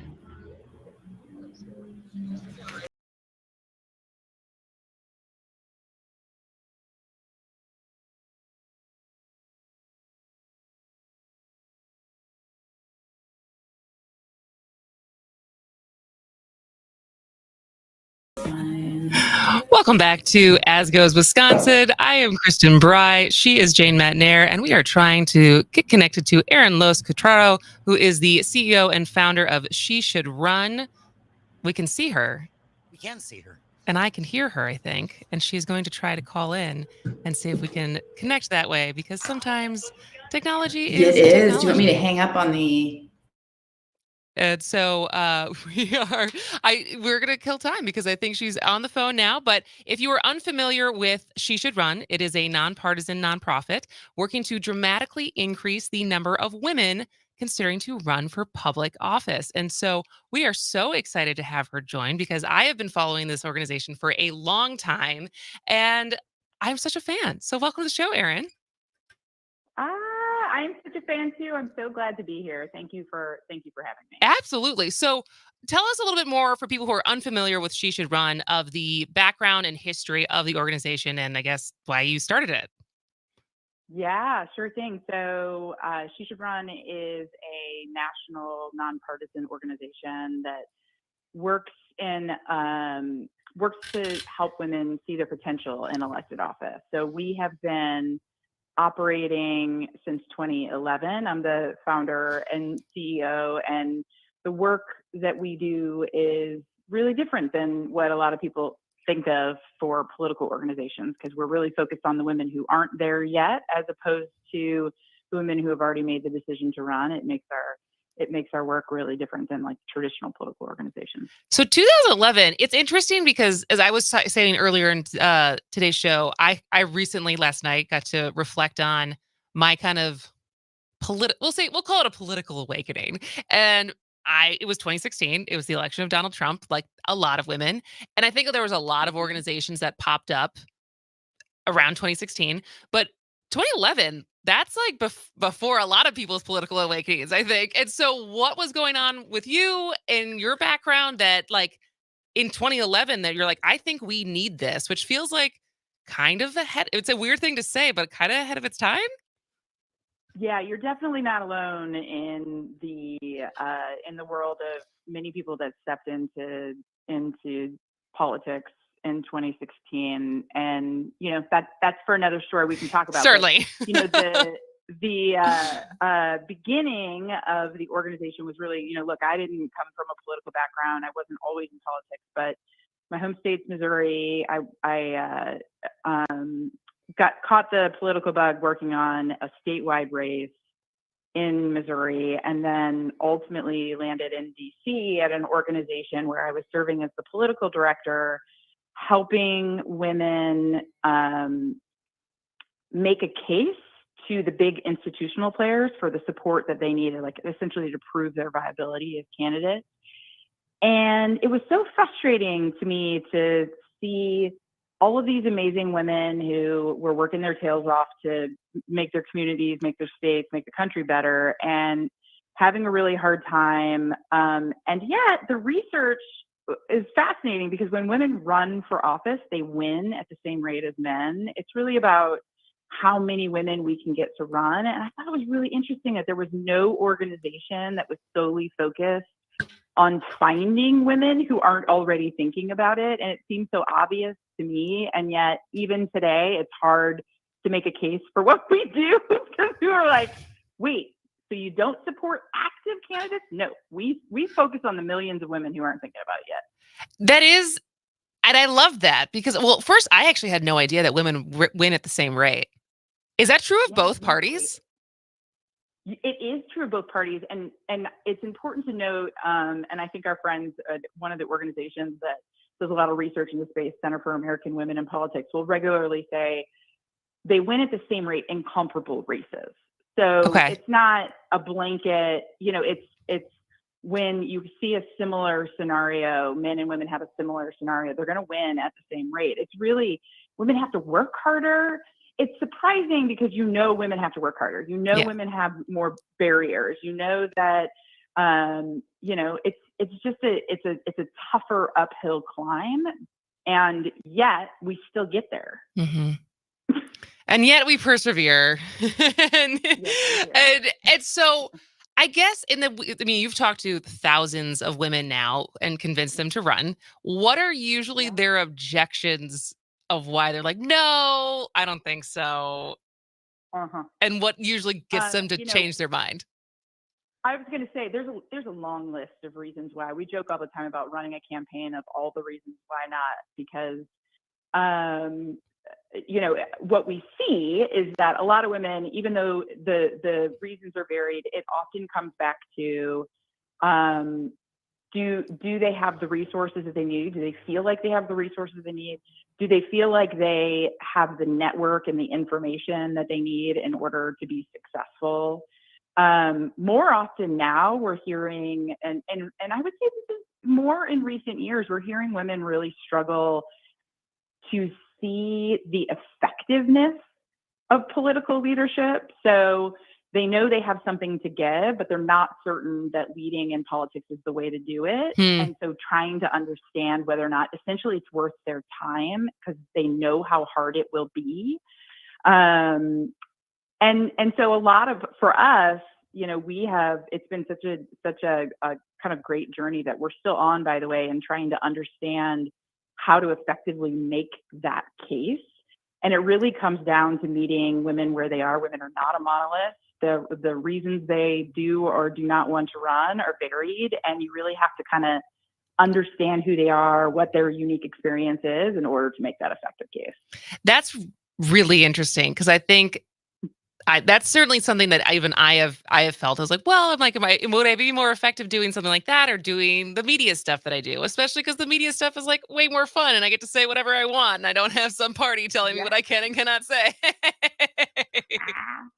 And so, look, go ahead. I was going to say, I've had great conversations, especially I think it's true of some of the Gen Z women that we see stepping into the political leadership space is this desire, strong desire to advocate for issues that they care about, but this even stronger desire to say, but that system doesn't work. Why would I try to operate within it? And I'm often in the position of making this case, look, like it's a both and. The system is broken. The system doesn't include women's voices, but we have to get women to the table if we want to change it. And so you can't pretend that we don't need government. Yes. Because we need it to operate. That's so funny because yes, and that is so true as far as you can't just get rid of it. It's going to be there, whether or not you're part of the system or not. The system is going to be there. We're talking to Erin Loos Cataro, who is the founder and CEO of She Should Run. And so, it's interesting because we recently had, and this is we're lefty on this show, but in Wisconsin, we had a woman run for governor on the Republican ticket. And she is now, we're talking about Rebecca Clayfish, and she didn't win. She didn't move on past the primary. She's working on trying to recruit more conservative women candidates to run for different offices. And it was interesting, and we've talked about it on the show, is she kind of said, women saw what happened to my family when I was running. And I made the point on the show being like, no, we saw what happened to you. And kind of, I think the short end of the stick that her own party gave her. And so I use that question or like that setup to segue into like, what are the realities that are unique to women when they do decide to run? Yeah. Look, I think the research is really clear on this, that the barriers that women face are very different than the experience that men have on the campaign trail. It's everything from the biggest one, I would say, around women face a critical eye around qualifications in a way that men don't. And so that shows up in a lot of ways. It shows up in voters, and by the way, this is voters, of all genders, questioning women in a way they don't question men about whether or not they can lead, whether or not they have the experience to lead.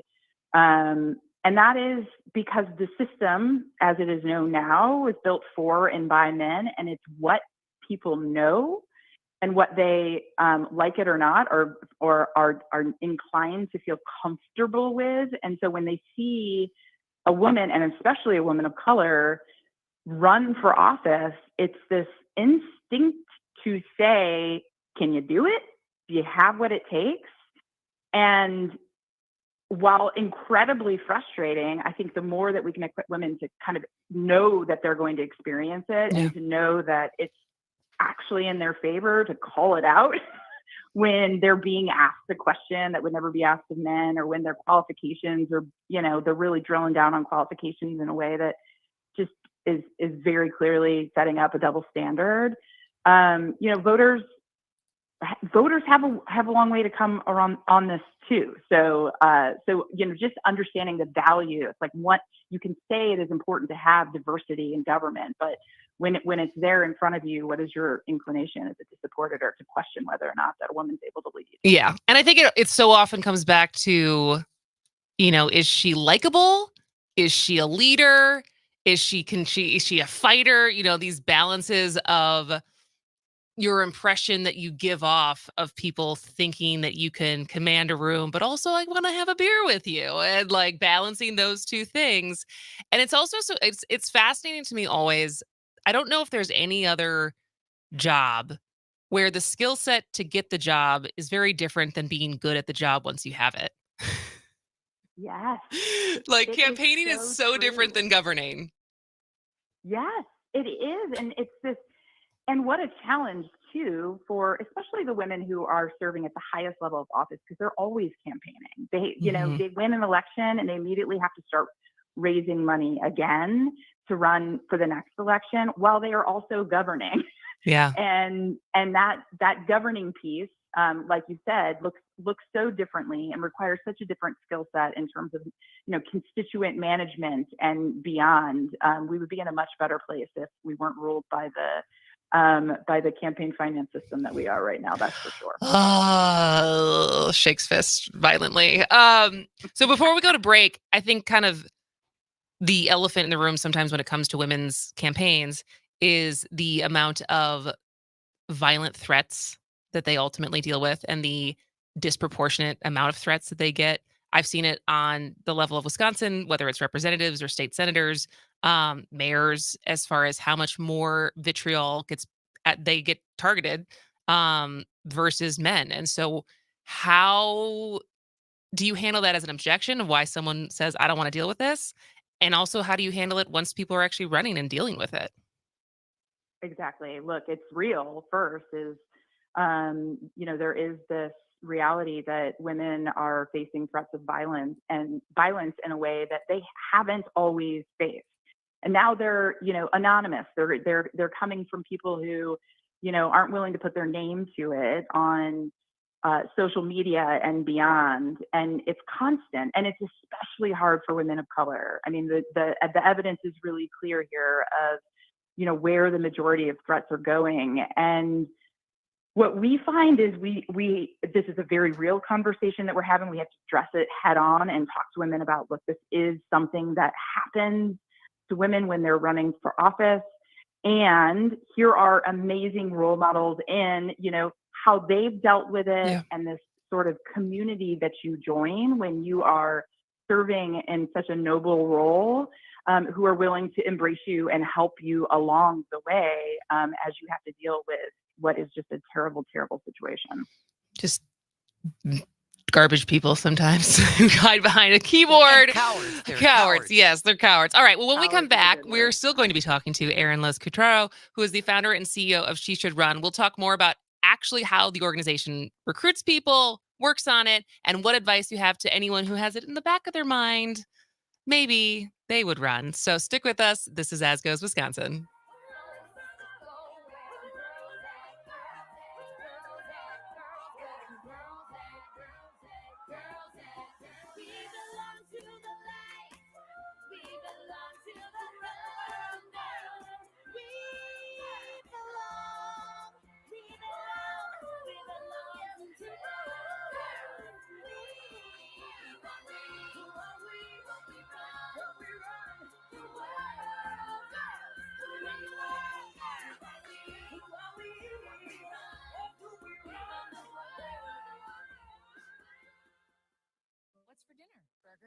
After last week, no thanks. Avoiding foods due to fear of diarrhea, gas, bloating, stomach pain, or loose, oily stools? It may not be just stomach issues. It could be EPI, or exocrine pancreatic insufficiency. EPI can cause uncomfortable symptoms because it's a condition where the pancreas doesn't release enough digestive enzymes to break down food. But EPI can be managed. Use the symptom checker on identifyepi.com and talk to your doctor about your symptoms. That's identifyepi.com. Sponsored by AAPI. Horizon Healthcare helps individuals recover from the devastating effects of mental illness and drug dependency. They're currently seeking a first shift office administrative assistant to join their Waukesha team. Qualifications include a high school diploma and basic computer skills. Starting pay is $18 per hour. Contact Tiffany Sanchez now at 414-841-2972. That's 414-841-2972. Join the Horizon Healthcare team today. Contact Tiffany Sanchez at 414-841-2972. You are listening to your local Civic Media radio station on air. Thank you. Did you know we are always streaming on TuneIn and the Civic Media app too? And if you miss a show or game, find it wherever you get your podcasts or on our website, civicmedia.us. Look through your children's eyes, and you will discover the true magic of a forest. Find a forest near you and start exploring at discovertheforest.org. Brought to you by the United States Forest Service and the Ad Council. Here's your updated forecast on the Shaw. Highs around 68 this afternoon under partly cloudy skies. Northeasterly winds around 5 miles an hour.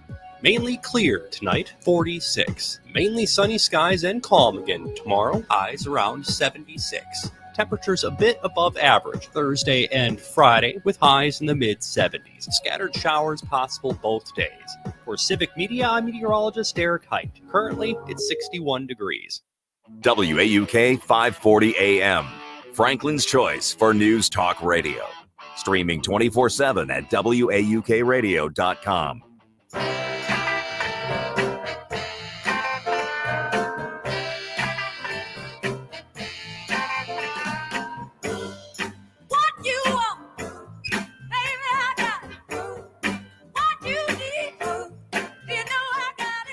Welcome back to As Goes Wisconsin. I am Kristen Bry. She is Jane Madnair, and we are talking to Erin Cataro, who is the founder and CEO of She Should Run, which helps to get women to run for public office, and especially women who have not run before. And so, what does that process typically look like, Erin? How do you find these women?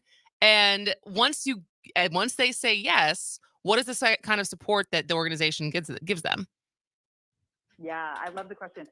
So I also love that you mentioned getting involved in 2016 because it's sort of part of our trajectory story of what happened in 2016. So we, when we got our start in 2011, we were very much in the space of doing research around the barriers that women face, and ultimately determined that if we wanted to, be able to serve women who aren't thinking about running for office, we needed to create a place for them to access resources that women would need before they're ready to go. Like when you're ready to go, you got to learn how to fundraise, you got to do the media training, you have to, think about your get out the vote plan.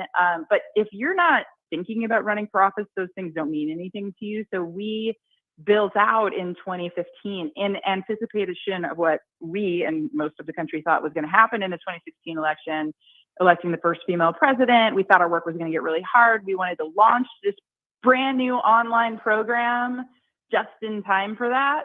And little did we know that, with the outcome of the 2016 election, what it would mean for us, which was floodgates opened.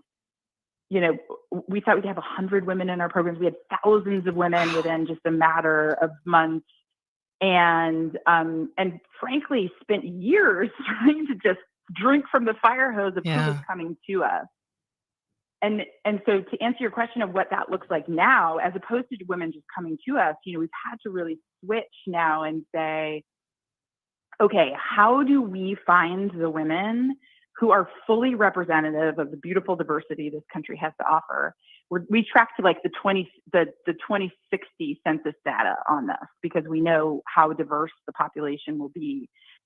And we are slowly becoming experts in the motivators, like what's going to take a woman from that place of hell no, I would never consider a run, even though she's a problem solver and, in charge of all the things. She would never run for office. Okay, well, how do we get her there? And what we found is, you got to meet women where they are and the issues they care most about. And there's a lot of nuance, a lot of targeting that happens in that. But it's really about, hands down, you got to meet women where they are on issues. And what are you, I would imagine I can kind of guess, but I would imagine childcare, paid leave are some of them. What are some of the other issues that the trends as far as when you're meeting women where they are, what are they already involved in? Yes. So look, this is where I'm always careful to say, as with all things, when women aren't a monolith, even on issues. But we have some great partners that have helped us. Once we determined, okay, right. And by the way, super fascinating.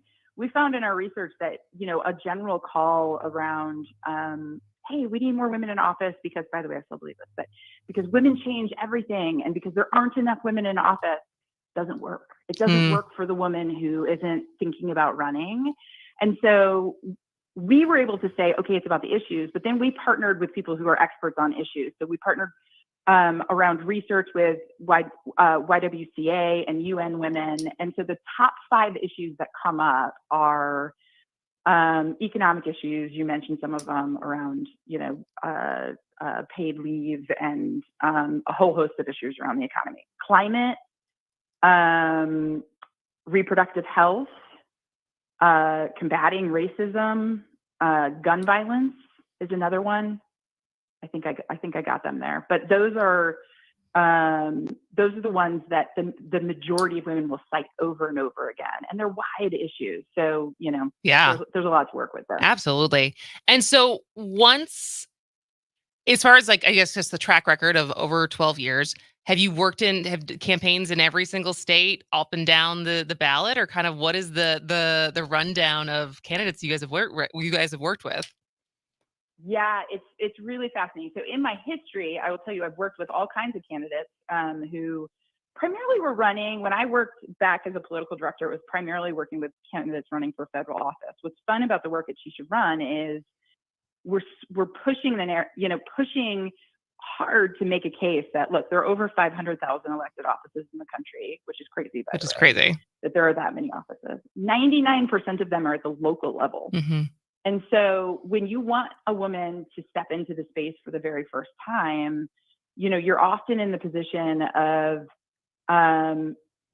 talking about an issue that she cares about, connecting the dots to what that looks like in her community. So if it's reproductive health, okay, let's talk about if, if the local government is supporting access to reproductive health or not. And if you care about reproductive health, but you're not advocating for those policies, you're missing the opportunity to do more. So for us, it's about meeting those women at that very first stage. And then we push them into the greater ecosystem of organizations that work with active candidates. We're a 501c3 nonprofit. We can't work with active candidates. Got it.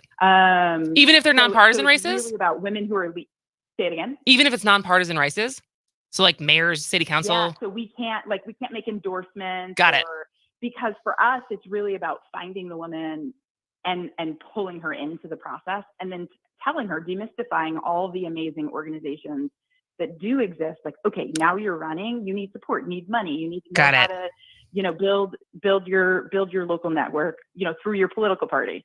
Got it. All right. Well, we only have 2 minutes left. So what is your rallying cry with knowing that, as we say again and again, women are not a monolith. It may not work on everyone, but for anyone who's listening right now, it's been in the back of their head, what do you usually tell that person? Life is short and the opportunity is huge, and there's not enough women who are sitting at these tables where policies are being made that drastically affect our lives. And we cannot have the smartest policies if we're not in the room. So we have to get in the room, and you can do that at the local level. It doesn't have to look like the crazy turnover your whole life. You can make a tremendous difference right in your own backyard. So we often say, if you care, you're qualified. And She Should Run is a great place to get started. We'll help you get really focused on your purpose and how you get connected civically in your local community. And we'll let you know what the organizations are that can support you when you decide to run. If you care, you're qualified. I love that.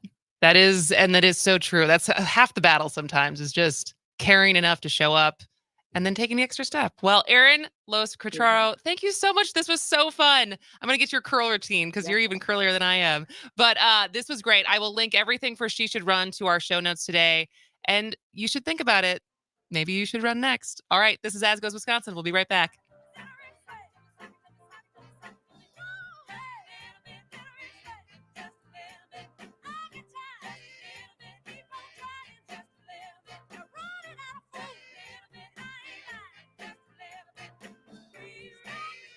Have fun on the lake this summer. Treat yourself and find the watercraft you want at Action Boathouse Showroom just south of 59 on 164 in Waukesha. Check out the fun and versatile Sea-Doo Switch with its powerful Rotax jet engine. Action Boathouse Showroom also has a selection of luxury fishing boats or pontoon boats from 7 top USA manufacturers. The team at Action Boathouse Showroom is excited to help you launch into the sun this season and onto the lake. Action Boathouse Showroom just north of 59 on 164 in Waukesha. Real Chili's been serving up mouth-watering goodness to the people of Milwaukee since 1931. Their famous secret award-winning chili recipe is the same as it was back then, and a local treasure. From lunch to dinner to late-night breakfast, Real Chili has you covered. And now you can bring the Real Chili to your next party, tailgate, wedding, or office gathering with their unbeatable catering options. And don't forget about their Real Love party packs, perfect for small groups, and pick up from their 2 convenient locations, downtown Milwaukee and near Marquette University campus. Visit them at realchili.com. That's realchili.com. You are listening to WAUK 540 AM Jackson, W266 DR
Welcome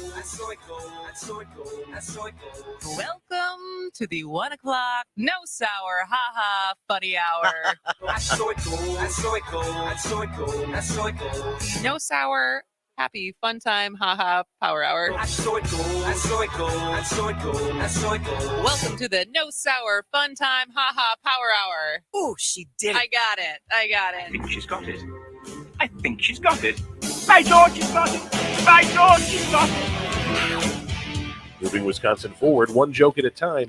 This is Kristen Bry with As Goes Wisconsin. Yada, yada, yada. Hello, Wisconsin!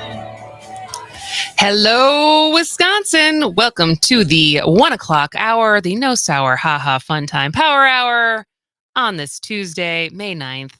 Very sunny, very beautiful outside. Just rolling through all of our guests. It's been a great day so far. Definitely. And we are going to keep it rolling because May is Asian American and Pacific Islander Heritage Month, or AAPI for short. And our focus, one of our focuses have been try to get more people to come in on the different months that are being recognized and hear more about those communities and things that are happening in Southeast Wisconsin, across Wisconsin, and here to discuss AAPI month and also their organization that works year-round, which is called ElevAsian, is Erik Kennedy and Shary Tran. Welcome to the show. Thanks for having us, and congratulations on the WBA recognition, and then congratulations to Michael and you. Thank you. Inspiring future leader. The award in itself, the baby award. Yeah. Well, thank you. Yes, that was. I guess we didn't really talk about that. We'll talk about the other show a little bit more, but we did get recognized at the Wisconsin Broadcasters Association's award this weekend. So we'll touch on that later. But thank you, Erik. Yeah. So let's start with what is ElevAsian? Shary? Sure. We're happy to share. So ElevAsian is an organization that was formed by Erik Kennedy, myself, and two other partners of ours, Jessica Bowling and Mainza Tao. Back in 2015 is when we formalized this organization. We recognized that as we kind of navigated the community engagement kind of scene in Milwaukee, that there was always a voice missing from the table, and that was the voice of the Asian community. Mm-hmm. So we felt that we needed to change that. So we came together and kind of organized more of our Asian American leaders in the community to come together and start to elevate that voice and amplify that voice wherever we could around the community. And we felt that the best way to do that is through education, through awareness, through engagement. So we formed ElevAsian. The name itself references the fact that we're trying to elevate the visibility of Asians in the Milwaukee community. And so we do that through, like we said, engagement opportunities, fun things as well to get the community involved in learning about our culture. But at the same time, our goal as an organization is to make Milwaukee a place where AAPI professionals, businesses can thrive by being unapologetically Asian. So just appreciating who we are, what we bring to the table, and to create a better Milwaukee. I love that. And I also love a good pun. So ElevAsian was, what's this history of the name? Who actually came up with it? It's all Shary? I love puns. Yeah. So just like, hey, this makes sense. And, we kind of ran with it and it worked out really well. And so since 2015, that's approaching 8 years. Yeah. And so what are some of the milestones that you reflect on and kind of feel like what you've been able to accomplish in 8 years? I think that for me, I think just seeing the community support and people continuing to be advocates and allies, and just seeing people break bread over delicious food. So during the Asian Restaurant Week, or just year round, I think that people becoming more aware about AAPI community initiatives, issues, and also stakeholders and individuals. It's been really inspiring and breathtaking, and we enjoy everyone's support. So, and we've been able to make some really great partnerships in the community. We were able to partner with the mayor's office and have annual proclamations for AAPA month to get some recognition out there in the community. We've been able to partner with some corporations as well that are, also share our vision and values for what we want to do. So we've got some great sponsorship from companies such as Molson Coors and American Family for some starters. And we've been able to establish our Facebook page, our website, really start doing some outreach and do some education with some corporations in the area too. We talk, especially during during this month, they would like somebody to come in and talk about AAPI Heritage Month. And so they reach out to us. So we've become that clearinghouse and that conduit to information about the Asian community. So we've kind of been seen as that resource. So we really are proud of establishing that for our organization as well. And also created just this community, for folks that felt like, the only ones in their community. They're like, oh, we have a group now and we can connect with, and we've really built a really great network. Erik, I just want to underscore something that you said about the importance of sitting down and eating food together. I just think that makes such an enormous difference when people have to sit down and share a meal. Yeah, I think that for me and Shary, and even Kristen, we love breaking bread and getting to know each other without no agenda or ask, and just being able to get to know each other and be able to support one another. I think that we've seen so many relationships being formed outside of after breaking bread while supporting AAPI restaurants. And what better way to get to know someone besides music and sports, but also food. Everyone needs to eat, right? So like being able to support a delicious establishment, visit MKE establishment, but then also being able to find similarities and see how we can support one another. It's been really inspiring to see. Absolutely. So I always think about this because when you think of the AAPI community, that's like 90 plus cultures and ethnicities. Yeah. If you think like that's like arguably half the globe when you think of, you put all the Pacific Islanders, you put India, Pakistan, all Southeast Asian, like China, Korean, Hmong, like that's a lot of cultures to put into one group. And one of the themes not planned at all of this show so far today has been women are not a monolith. Teenagers are not a monolith. And certainly the AAPI community, not a monolith. And so how do you balance when you talk about these issues, or even having an entire month for so many different cultures that fall under that differ so much between themselves? How does that show up, both the good and the bad, in the groups you've created? I think that's great that you call out that we're not a monolith, right? That's one of the main talking points that we try to share as the first point of education, is that, Asian is such a large, broad diaspora of cultures and nationalities.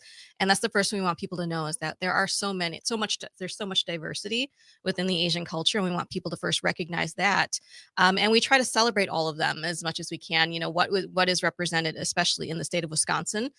So we do have specific programming focused on, the Hmong community, the South Asian community with our Indian population, and those that are highly populated in Wisconsin, such as Japanese, Chinese, and Korean as well.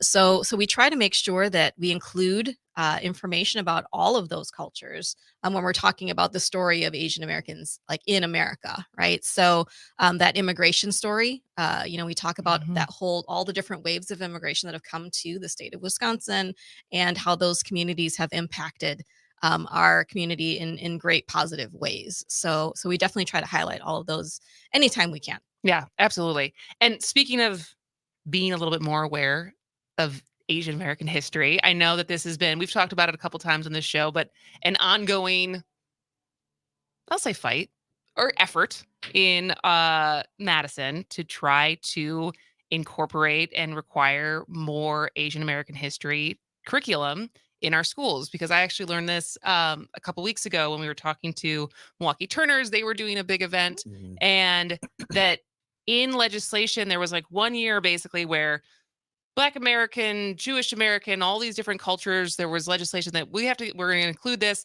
And next year we'll get to the Asian American history. And then it just never happened. And so I don't know if you guys have been involved in that or can speak to any kind of where we are with that effort. Definitely. So Assembly Bill 232. There you go. Right? Yeah. And that's just really trying to make sure that we have representation in terms of what we're learning, what our children are learning in schools, because everyone's history matters, right? And especially in communities where there is a large Asian population, when students don't see their own history being talked about, they just feel, less than, or they feel like not as important. So our organization is one of the founding members as well of the AAPI Coalition of Wisconsin, which is a collection of other nonprofits and advocacy agencies supporting Asian Americans in this across the state that have really been that advocacy arm that we help support in our community when it comes to legislation, when it comes to those like voting rights and things like that. So there were some organizations this weekend that came together on Saturday to just help educate people about the bill. So they had a postcard decorating kind of get together, which invited, kids and families together, just start decorating informative postcards that talked about the bill that can be sent out and shared across the community, and just had an opportunity to talk to people about what does the bill mean? What does it mean to us? Yeah. Why is it important? And, there's only so much that, we can do as, organizations outside of the education system to try to educate as much as we can and invite people to come to these events. But we know how important it is to really have curriculum around this to really create that better environment for students and, creating these future leaders in our community that have this understanding and appreciation for what diversity brings to the table. Yeah. Got anything, Erik? No, I think that you're starting to see more stakeholders and elected officials, so like State Representative Francesca Hogg, Mhm. and then also you have the mayor, so Shary Johnson or Mayor Johnson, and Milwaukee County Exec David Crowley, and even Governor Evers. They want to see this happen. They want to see that we as a state, we need to be more inclusive and more intentionally diverse. And what better way is to learn about the history of our country, the good, the bad, and the moderate, right? And Mhm. how can we grow from this? And how can we also teach others about our history, and then really have those intentional, healthy conversations about embracing it and learning and really becoming more educated so that we can help reframe the narrative of the state and the community. So Absolutely. All right. Well, we're going to take a quick break, but our guests, Erik Kennedy and Shary Tran, will still be here when we come back. They are the two of the four co-founders of ElevAsian, and we were talking about AAPI Heritage Month. If you have any questions or maybe talk about some of the events that are happening in your part of the state, 844-967-2789. That's 844-96-PARTY, and we will be right back.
Welcome back to As Goes Wisconsin. I am Kristen Bry, and she is Jane Matnair, and we are talking about AAPI Heritage Month, also known as Asian American and Pacific Islander Heritage Month, with co-founders of ElevAsian, Erik Kennedy and Shary Tran. And you guys have a busy month. Yeah, We do. We're excited. You have about a lot of stuff popping up. So let's go through some of the events people can have to look forward to. Sure, absolutely. I mean, we had a couple of great ones already so far, already the last couple of weeks. But the next thing coming up is Asian Restaurant Week, which is, we were able to form the first ever Asian Restaurant Week that happened in the city a few years ago. So it's been really popular. And that's starting May 14th through the 20th. So that's just coming up next week. And we are big proponents of the fact that, breaking bread is the best way to build bridges, right? So sharing a meal, that's a traditional way that Asian cultures show care and love for others is by feeding them, right? And providing sustenance. So the best way we'd be like, hey, we need to highlight the businesses that are Asian owned or, Asian themed restaurants in our community that could use the support, could also, help us build those bridges with folks like, hey, come to dinner with me. Let's try this new restaurant together and, learn about different foods. We encourage people not just to go to the restaurants to eat, but also get to know the people making the food as well and serving the food, learn about them, not just, enjoying what they make, but learn a little bit more about them too, to start building those relationships, right? And start building that appreciation and that connection with these restaurants. And then, try something new, so we had a list of restaurants curated by our members that have said, here's my favorite place for this. And here's, this restaurant you might not have known about. So we created that list that's available on our website, which is ElevAsianWI.com. That lists all of the restaurants you can check out with contact information and links to their sites. So we encourage people to check that out for sure. And, we do a lot of food events because we love food. It's just something that we all share in common as a love of our co-founders. We always meet over meals, but we also do activations and events that are not around food only and solely. We're partnering with Milwaukee Film as well and doing a mini Asian film festival as that's well. So cool. Yeah, they've been great partners of ours as well to promote, Asian films and things like that. So on the 16th of May, actually, we're doing what we call an Engage and Activate initiative with Milwaukee Film at Company Brewing, which is down on the east side of Milwaukee, which is just a free event that it brings the community together to explore AAPI issues through like a short film and dialogue session. So you get to meet new people, talk to new people, kind of dissect an issue, in real time with folks and just kind of dialogue about AAPI issues as well. So that's something that's happening during that activation in May with Milwaukee Film. The film festival is May 19th to the 21st. Okay. And those films are hosted at the Oriental Theater. And there are 3 films that we're featuring during that weekend. May 19th, there's a 9 p.m. movie called Heroic Trio, which features everyone's new favorite Oscar winner, Michelle Yeoh. Yes. So an early film of hers that will be shown. And then just right on the heels of that, the next day, May 20th at 6:15, we're going to show a filming of Crouching Tiger, Hidden Dragon as well. So folks that are, kind of seeing this everything everywhere all at once, like mania that's kind of come from this movie, can see really some of the origins of Michelle Yeoh early on in her career as well. And then May 21st at 3 p.m., we're doing a screening of Monsoon Wedding, which is a South Asian film that was out a while ago. Maybe this next generation can appreciate it, this cultural aspect of the South Asian community as well. So representation from that is going to be shown. So those are the 3 films that we're featuring that weekend. And then May 23rd, we're doing a Asian trivia night with Milwaukee Film as well, which will cover the span of general Asian knowledge as well as pop culture, films, movies. So it'll be a fun night, again, hosted at Company Brewing. It's also a free event. So it's just like bring your friends, do some trivia, win some prizes, and just have a good time while learning more about AAPI, information. So that's some of the big events that we've got going on. But then to round out the entire, celebration, we had to push a little bit out to June 4th because, it's a very busy month of May. But we are hosting the first ever Milwaukee Dumpling Fest. Oh, I'm so excited. I am so excited about Dumpling Fest. So June 4th is when that's happening. And it's from noon to about 3 o'clock and hosted at the Cooperage. Down in Milwaukee. Great venue. Great space there. So we have actually sold out that event is completely sold out. So we're super excited about that. And, we're just looking forward to making that even bigger and better next year. But we're going to have 12 restaurants already committed to be on site serving dumplings. So you get at least 12 different samples of different kinds of dumplings. So we have some traditional Asian style dumplings, but we also have chefs, really great chefs from Milwaukee, from some of our award-winning restaurants that are taking their own spin on dumplings as well. So paying, appreciation of the dumpling in all different forms, right? We feel like, dumplings are a food that are present in many cultures, not just Asian culture. So it's brings the world together, wraps it in dough. It's a delicious bite, from anywhere around the country, around the world. So I think there needs to be a dumpling month. there you go. We might work on that for next year. I feel right? like it's already sold out. Well, maybe we may have 2 seats for you guys. So. Okay.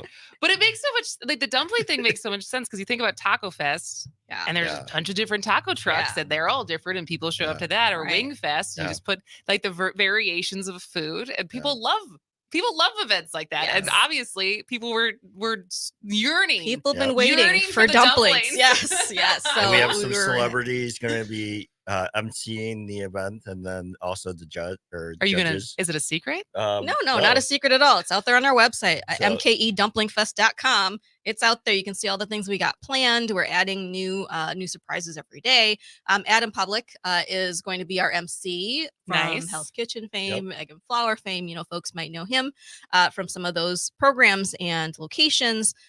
Our judges for the Dumpling Fest include Judge Derek Mosley, everyone's favorite former judge, Francesca Hong from Madison, as well as Adam. Adam Bullock will be one of the judges as well. So we've got a great lineup of folks and some great restaurants involved, and we're really excited about this first ever Dumpling Fest. Absolutely. Well, I have to cut you off. No, I mean 3 amazing guests that were on here as well, so they're coming back to Milwaukee. That's true. And gonna help support. All right, Shary and Erik, this was so fun. I can't wait to go to all of these events. Thank you so much for spending time today, and I will link everything so people can see it on the website. Fantastic. Thank you so much. Thank you so much. We'll be right back.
Hi, Peggy.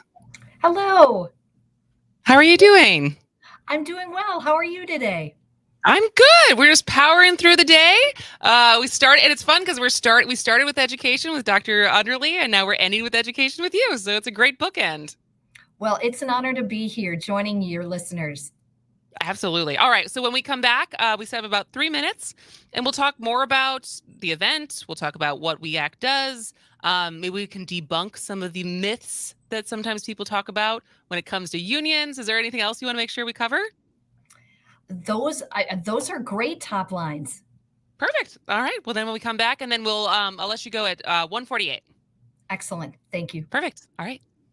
Their alcohol sales policy again. It's been a month since the team decided to extend the deadline to buy alcohol into the 8th inning, but now the deadline is moving back to the 7th. The Brewers say they didn't have any issues. It's just that extending the deadline didn't increase sales by that much. In sports, the Brewers beat the Dodgers last night 9-3. Eric Lauer starts for Milwaukee tonight. I'm Terry Bell, and this is Civic Media News. When it comes to hair and makeup artistry, there is only one salon that you need, Raven and Blonde. Their stylists are passionate about their work and committed to giving you the best service possible. From precision cuts to perms, balayage to dimensional color service and more. The Raven and Blonde stylists do it all. Book your appointment today at ravenandblonde.com. That's ravenandblonde.com. Raven and Blonde, where hair and makeup artistry meets exceptional service. 157 South 1st Street, Milwaukee. 2020. That's the vision at Holtebeck Eye Center. At Holtebeck Eye Center, they provide the most professional and compassionate care in the industry, from your first call to follow-up after treatment. If you've been dreaming of seeing clearly again, Dr. Holtebeck can restore your vision with expert care and attention to issues like cataracts, glaucoma, and diabetes complications. You'll not only see better, but feel better too. Don't wait any longer. Improve your eyesight. Visit Holtebeck.com. That's HOLTEBECK.com. This is Pat Greitlow from Up North News Radio. On the air, online, or on demand, make it a point to catch the first word on Wisconsin news, sports, and more weekday mornings from 6 to 8 all across the stations of the Civic Media Radio Network. The four most dreaded words. My computer is down. Oh boy, that bites. Remain sane. PC and Pat together will fix the pain. Rated #1 PC doctor in Southeast Wisconsin. Great service, great rates, and fast service with no trip charge. Experts with PCs, laptops, network servers, protection, backups, and can even help you remotely. Click PCandBack.com or call us at 262-706-3235. That's 262-706-3235. Remain sane. We fix the pain.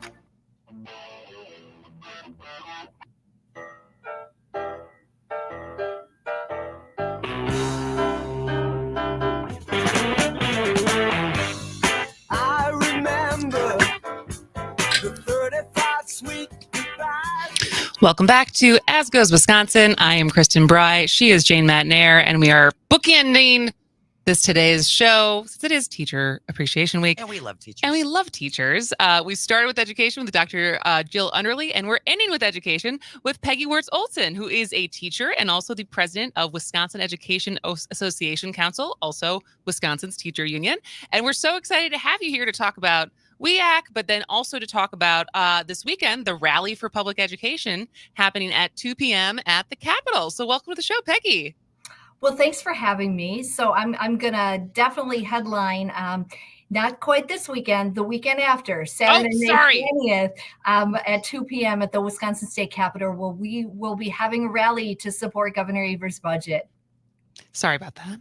No worries. A lot of details to keep straight sometimes. But so not this Saturday, the following Saturday. But before we get into the details of the rally and why people should show up, I guess for people unfamiliar with, it is WEAC, right? Not WEAC. Is that how you refer to it? Yeah. So we're the Wisconsin Education Association Council. Many times people will refer to us as WEAC, right, by our acronym. And we are the state teachers union. And so what, as far as unions go, like I think sometimes we talk about unions, we talk about the teachers union as kind of this thing that we all know it exists, but not always clear on what does it actually do. So what is it like? What does it give teachers? What other departments and systems do you guys work with? And why is it so important to have a teachers union? Yeah, well, several little answers I've got for you around all those issues, right? So our mission is to advocate for great public education for the common good. So that is a big piece of what we do, is advocacy, right? But I think that we can all agree in this conversation and really across the state that when educators come together, right, when we stand with one another and with our colleagues is when our voice is going to be heard the most strongest. I know that my educator colleagues are constant advocates and really champions for the students in their classrooms every single day. And so a big piece of the work that we do at WEAC is really student advocacy and, that voice for our students. And so I think that makes such a big difference. It's the same thing we were talking with Dr. Underley as far as so much of what teachers actually do is on behalf of their students. And students, I think, often feel that, as she was saying, how with the awards giving out this last week and this week for Wisconsin Teacher of the Year, that what's so fun is to see how excited the students are for their favorite teacher. And I think sometimes when we get further and further away from being in school, you forget what that like connection actually is of how close teachers are with their students. Is that a fair statement? Oh, that's such a fair statement. And really your programs this week around Teacher Appreciation Week are really underscoring that relationship, right? Parents, educators, we work so closely together on behalf of the students that we serve in this state every single day. And so obviously you are a teacher, you work with teachers, and the camaraderie that comes with the teachers union. And we've talked a lot about how to appreciate teachers. We've also talked a lot about how the pipeline of recruiting teachers, but also keeping teachers and not having them quit entirely. So I guess as you are advocating on behalf of WEAC, but also in your own school, what do teachers need right now?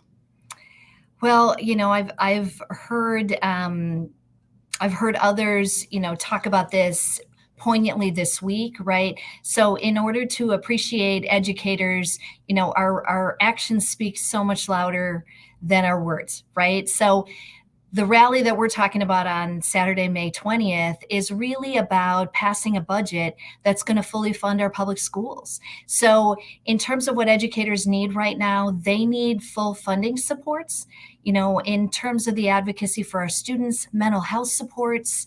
The budget is going to fund lunches for the students that we serve every single day, mental health supports for those students, and really educator pay. At the end of the day, we are in a profession, and it's important that we can pay our bills at the end of the month. Yeah. And certainly by the turnout at some of the Joint Finance Committee meetings that were held across the state, there's a lot of support for public schools and public school funding. Absolutely. I was just looking at a statistic, and I promise not to bore you with a million stats, but really in six of the last 8 years, the nominal increases to funding or the deep cuts to education funding are a reality. So I really will underscore, as someone who testified at a Joint Finance Committee hearing and, with my colleagues doing the same, it's clear across the state that parents, educators, superintendents, school board association, principals, right, we're all standing together around advocating for real full funding for our students. Our schools need it. We're talking to Peggy Wirtz Olesen, who is a teacher and president of the Wisconsin Education Association Council, also known as WEAC. And I guess, how to not sound super dire or be negative, but I guess how would you frame it if the budget doesn't come through? Because I think we live in a state, and have lived here long enough to know that sometimes just because something's popular doesn't mean it happens. And so what is at risk if the Joint Finance Committee and ultimately the budget that gets passed doesn't meet some of these funding requirements that public schools need? Well, I'm going to underscore the $7 billion surplus. That's $7 billion with a B in terms of surplus. And from that surplus, it's $2.6 billion that Governor Evers had put forward in his budget proposal, right? So really the critical components of some of the things I've been talking about with my colleagues and, across the state are beyond that, right, that $2.6 billion really will help to substantially lift those revenue limits. School districts are feeling that pinch in terms of the funding side. Special education funding is another critical, real piece of those provisions, really to get to 60% funding for special education. I've talked a little bit even earlier on your program about the mental health needs of our students. Those are real mental health needs that I think we can all see in our communities. I know I speak on behalf of educator mental health when I talk about what's really occurring. And then those school meals, right? Breakfasts and lunches for our students. I don't know about you, but I don't do well when I haven't had something to eat in terms of learning anything or being even coherent in a conversation, right? So we really need those critical pieces to be funded. Absolutely. And so I guess since we are in Teacher Appreciation Week, what beyond the action that needs to be taken with actually funding our schools, and you can speak from a personal anecdote as a teacher, but what do you feel like the average person can do to appreciate teachers more? Well, they can join us on Saturday, May 20th at our rally Good at plug. 2:00 at the Wisconsin State Capitol. But on a personal note, right? Like that would mean a great deal to educators and really all of the champions across the state about getting a budget that's going to fund our public schools. But on that personal note, I think, a personal note of thanks. I think that a conversation with an educator, today our organization is doing tag a teacher day, right? And really lifting up the way an educator has changed your life. I caught a little bit of your program yesterday, and it sounded to me like you had a pretty famous was it your assistant principal who made an Doyle? impact on your life? Yeah. Yesterday I told the story of Jessica Doyle, who was the vice principal at Cherokee Middle School. And then my 7th grade teacher, Mrs. Passman, who was my social and English teacher at Cherokee Middle School. And so there's obviously more than that. But both of those people, Mrs. Passman, I got to find. I think I friend requested her, but she hasn't accepted it yet. She's still screening. She's still screening me. Peggy, I'm curious, what do you think is the biggest misconception that the public has about teachers? Oh, the biggest misconception. I think I'm gonna do the biggest misconception that the public has about our union, right? And that's that we, as a union of educators, we're busy advocating right for ourselves. When I know that my colleagues and I, the biggest advocacy we do is for our students. So where the space I stand in is as a teacher of over 20 years, my students are the most important to me, and I want to see them succeed. That's a really good understanding that I think it's the understanding that everyone's working together and that teachers also have your kids' best interest in mind. And that's why they do this job. And then you're not on opposite teams versus, and realizing like it takes everyone to make sure each kid thrives, right? Yeah, absolutely. And, the students that we work with every single day are what make us get up in the morning. Despite, right, some days you're tired and, some days there's all kinds of things coming at you. We do this work for our students and we care about our students. And so let's talk a little bit more about what to expect. So Rally for Public Education is 2 p.m. Saturday, May 20th at the state capitol. And so probably still in planning mode, but what can people expect as far as who's going to be speaking? Hopefully it's going to be good weather. Well, yeah. So what you can expect, right, is that it's going to be a top line of educators, right? We're the strong voice that will be speaking at our rally. We certainly will continue to extend the hand. I know that you were invited to join us, but I don't think your schedule permits. But if your schedule changes, you're certainly welcome to join and stand with us and our top line of educators, right? Classroom educators, leaders in our profession who are standing shoulder to shoulder, really advocating for an awesome budget. There'll be an opportunity to do a little bit of art, right? To make a few signs to express your excitement for the budget and what the funding stream looks like and needs. I know we have colleagues from other places who've done some amazing art builds in their communities who'll be sharing that work with everyone who's there. But I really look forward to that opportunity for us to gather together and really remind the state that as public school champions, that's who will be there that day. Parents, community members, school board members, district administrators, principals, right? We're all gathered together on behalf of a budget that is going to support Wisconsin's public schools. So that's what you can expect. It should be an inspirational event.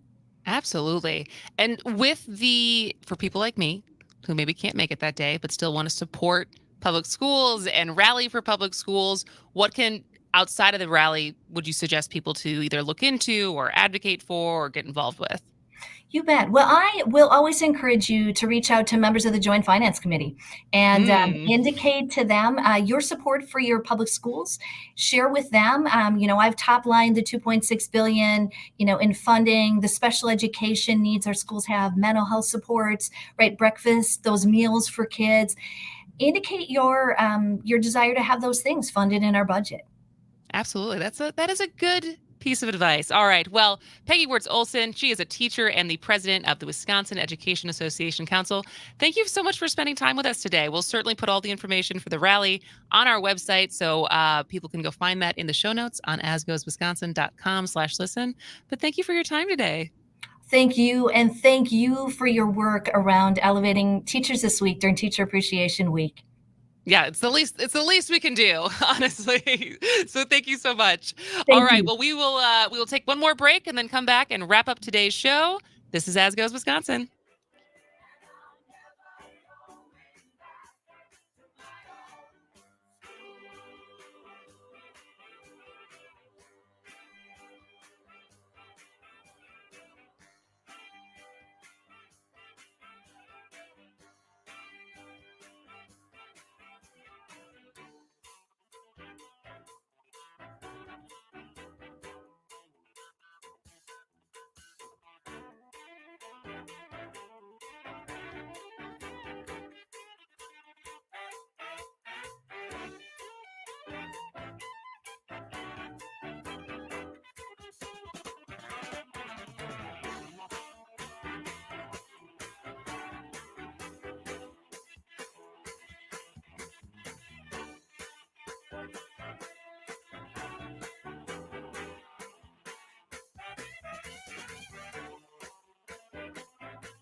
Have fun on the lake this summer. Treat yourself and find the watercraft you want at Action Boathouse Showroom just south of 59 on 164 in Waukesha. Check out the fun and versatile Sea-Doo Switch with its powerful Rotax jet engine. Action Boathouse Showroom also has a selection of luxury fishing boats or pontoon boats from 7 top USA manufacturers. The team at Action Boathouse Showroom is excited to help you launch into the sun this season and onto the lake. Action Boathouse Showroom just north of 59 on 164 in Waukesha. Let Mike Crivello's Camera Center help you start your family photo album by turning your digital images into gorgeous 4x6-inch prints on 2 for Tuesday. Buy one print, get the second free, up to 100 prints. In-store only at 181st and Blue Mound. Are you an experienced industrial painter, drywall finisher, or want to be? Do you want more than a job, but a high-paying career where your interests are well represented, ensuring a safe work environment? The International Union of Painters and Allied Trades of District Council 7 wants you. Bring your knowledge or ask about paid training. Learn more now. Call Tom Coyne, 262-488-4839, 262-488-4839, or go to the union's website, iupatdc7.com. Being a father is an honor, a challenge, a duty, a celebration, and a testimony. I want to be legendary for you because I found everything to live for. That's dedication. Visit fatherhood.gov to hear more. Brought to you by the U.S. Department of Health and Human Services and the Ad Council. Here's your updated forecast on the Shaw. Mainly clear this afternoon with a high of 68. Winds out of the east around 5 miles an hour. Mainly clear skies again tonight. Lows dip down to about 46. Lots of sunshine tomorrow. Highs around 76. Temps a bit above average Thursday and Friday with highs in the mid-70s. Scattered showers possible both days. For Civic Media, I'm meteorologist Erik. Currently, it's 64 degrees. The Shaw, 101 FM, WAUK 540 AM, Wisconsin's home for rational talk radio. I got my ticket for the long way round. 2 bottle whiskey for the way. And I sure would like some sweet company. I'm leaving tomorrow, what you say? Welcome back to As Goes Wisconsin. I am Kristen Bry. She is Jane Matnair. Maybe we should just book every show with 5 back-to-back guests because it was fabulous. It flew by. I can't believe the show's over almost today. I know. But what a fun day of guests to talk to with similar themes. Really, that the We Are Not a Monolith theme came through often, which is shocking how you should treat people as individuals instead of bucketing them into whatever category you are identifying them as. And now I'm obsessed with dumplings. That's all I can think about since we talked about Dumpling Fest. I'm surprised this is the first time. How has this not existed prior to this? I don't know. I'm shocked. But it's here now. But it's here now, and obviously people were yearning for it. That it's already sold out, and it's not even know. until June 4th.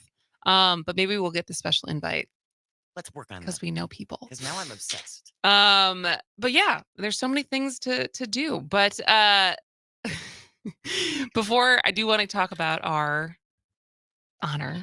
We were acknowledged. We were got some acknowledged. Acknowledgement over the weekend. And, the WBA, Wisconsin Broadcasters Association, had their award ceremony on Saturday.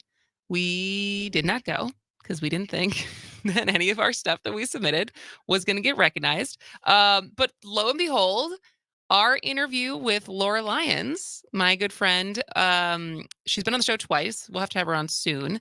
But she was on, and her story is still to this day of survival is incredible. So she's a good friend of mine that we did comedy together in New York, and very early at the beginning of COVID, she got COVID before they even knew what it was. Yes. And she ended up being in a coma for over 3 months. And her rehab, she's permanently disabled and but still has such an incredible sense of humor. And has written about it. She has 2 new pieces that she's working on right now. But we submitted our interview with Laura, and we got 3rd place. We did. So thank you for that. These are judged by out-of-state radio people. Is that how it works? Is my understanding, yeah. Okay. So there can't be any favoritism within the state. Can't be any politicking. Exactly. So that was very lovely. Happy, pleasant surprise to get, as far as especially for it to be the one with Laura, because I think her story is inspiring and sad, and a reminder that COVID is still here, even though the emergency is technically over tomorrow. It's still, as I said last week, the 4th cause of death in the States right now after heart disease, cancer. I forgot what the 3rd one was, but it had dropped from where it was the last couple of years, but it's still 4th. That's still high. That is high. And having compassion and consideration for people who are still dealing with variety of symptoms from long COVID, whether it's as severe as Laura's, which is being on oxygen and being in a wheelchair, to people who, I've heard people who are started losing their hair early and their hair is thinning, and that's more cosmetic, but just, I think having some sensitivity still that this was something that happened and impacted a lot of people's lives. We lost 1 million people. We lost loved ones. People's lives are changed as far as what their health looks like now. And so Children I feel lost like their parents. Yeah. So I feel like Laura's story is emblematic of what a lot of people lost during that, beyond just not being able to get a haircut for a little while. Yeah, exactly. And to shout out also to our news department. Yes. That 1/3 for election coverage, which was really exciting. Yeah, for our election coverage last year. And we'll continue to do that. We don't have any elections this year, but thank God.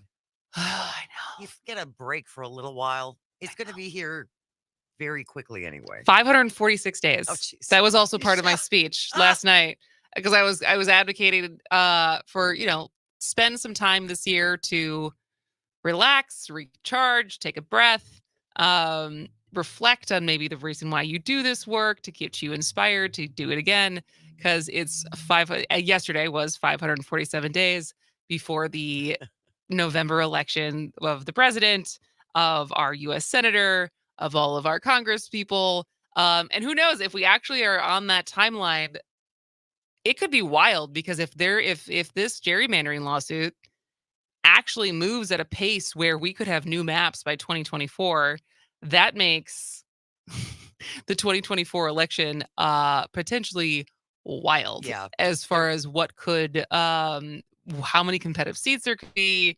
and a lot more than just top of the ticket competitive statewide races. could be fascinating as far as assembly and the state senators that are up and our congressmen who are up. I know they always say, the system works slowly. Maybe it will be goosed just a scooch. Goosed sessions. Goosed a scooch. It's been a slice. Todd Alba commented on that, by the way. I know. We should bring that. We should coin that. But then finally, I think mostly because I feel like you would appreciate this story. Did you see about the story about the woman who survived for 5 days in the Australian bush? No. And what she survived off of? No. Wine. Oh, well, see. It's life-saving. I guess it was lollipops and wine. Lollipops and wine. Now, that sounds like your diet. That does sound like my diet. A 48-year-old woman survived 5 days stranded in the bush in Australia by eating sweets and drinking a single bottle of wine. You know what's even more remarkable? Sounds like a good weekend. About that, though, is that nothing poisonous killed her, because Australia has some of the scariest everything. Ants, snakes, spiders. There are so many things in Australia that could kill you, and the fact that she survived in the bush for 5 days with wine and no weapons that's impressive. Well, that's what was funny. I forgot which of our callers yesterday was talking about the only weapons, like big weapons in Australia are licensed to basically be out in the bush and kill the creatures that only look like they should come from some kind of sci-fi film, because only in Australia are like, holy crap, that's real. Yeah. All right. Well, what a fun day. Thank you to all of our guests today, Dr. Jill Underly, Dr. Megan Moreno, Erin Loos, Cataro, who is in Milwaukee. Oh, which I didn't realize. So that's, my new best friend potentially. Erik Kennedy and Shary Tran from ElevAsian. And of course, our last guest, Peggy Wirtz Olesen, who is the president of Wisconsin Education Association Council. What a fun day. I'm in a great mood right now. Maybe it's the sunshine. That helps.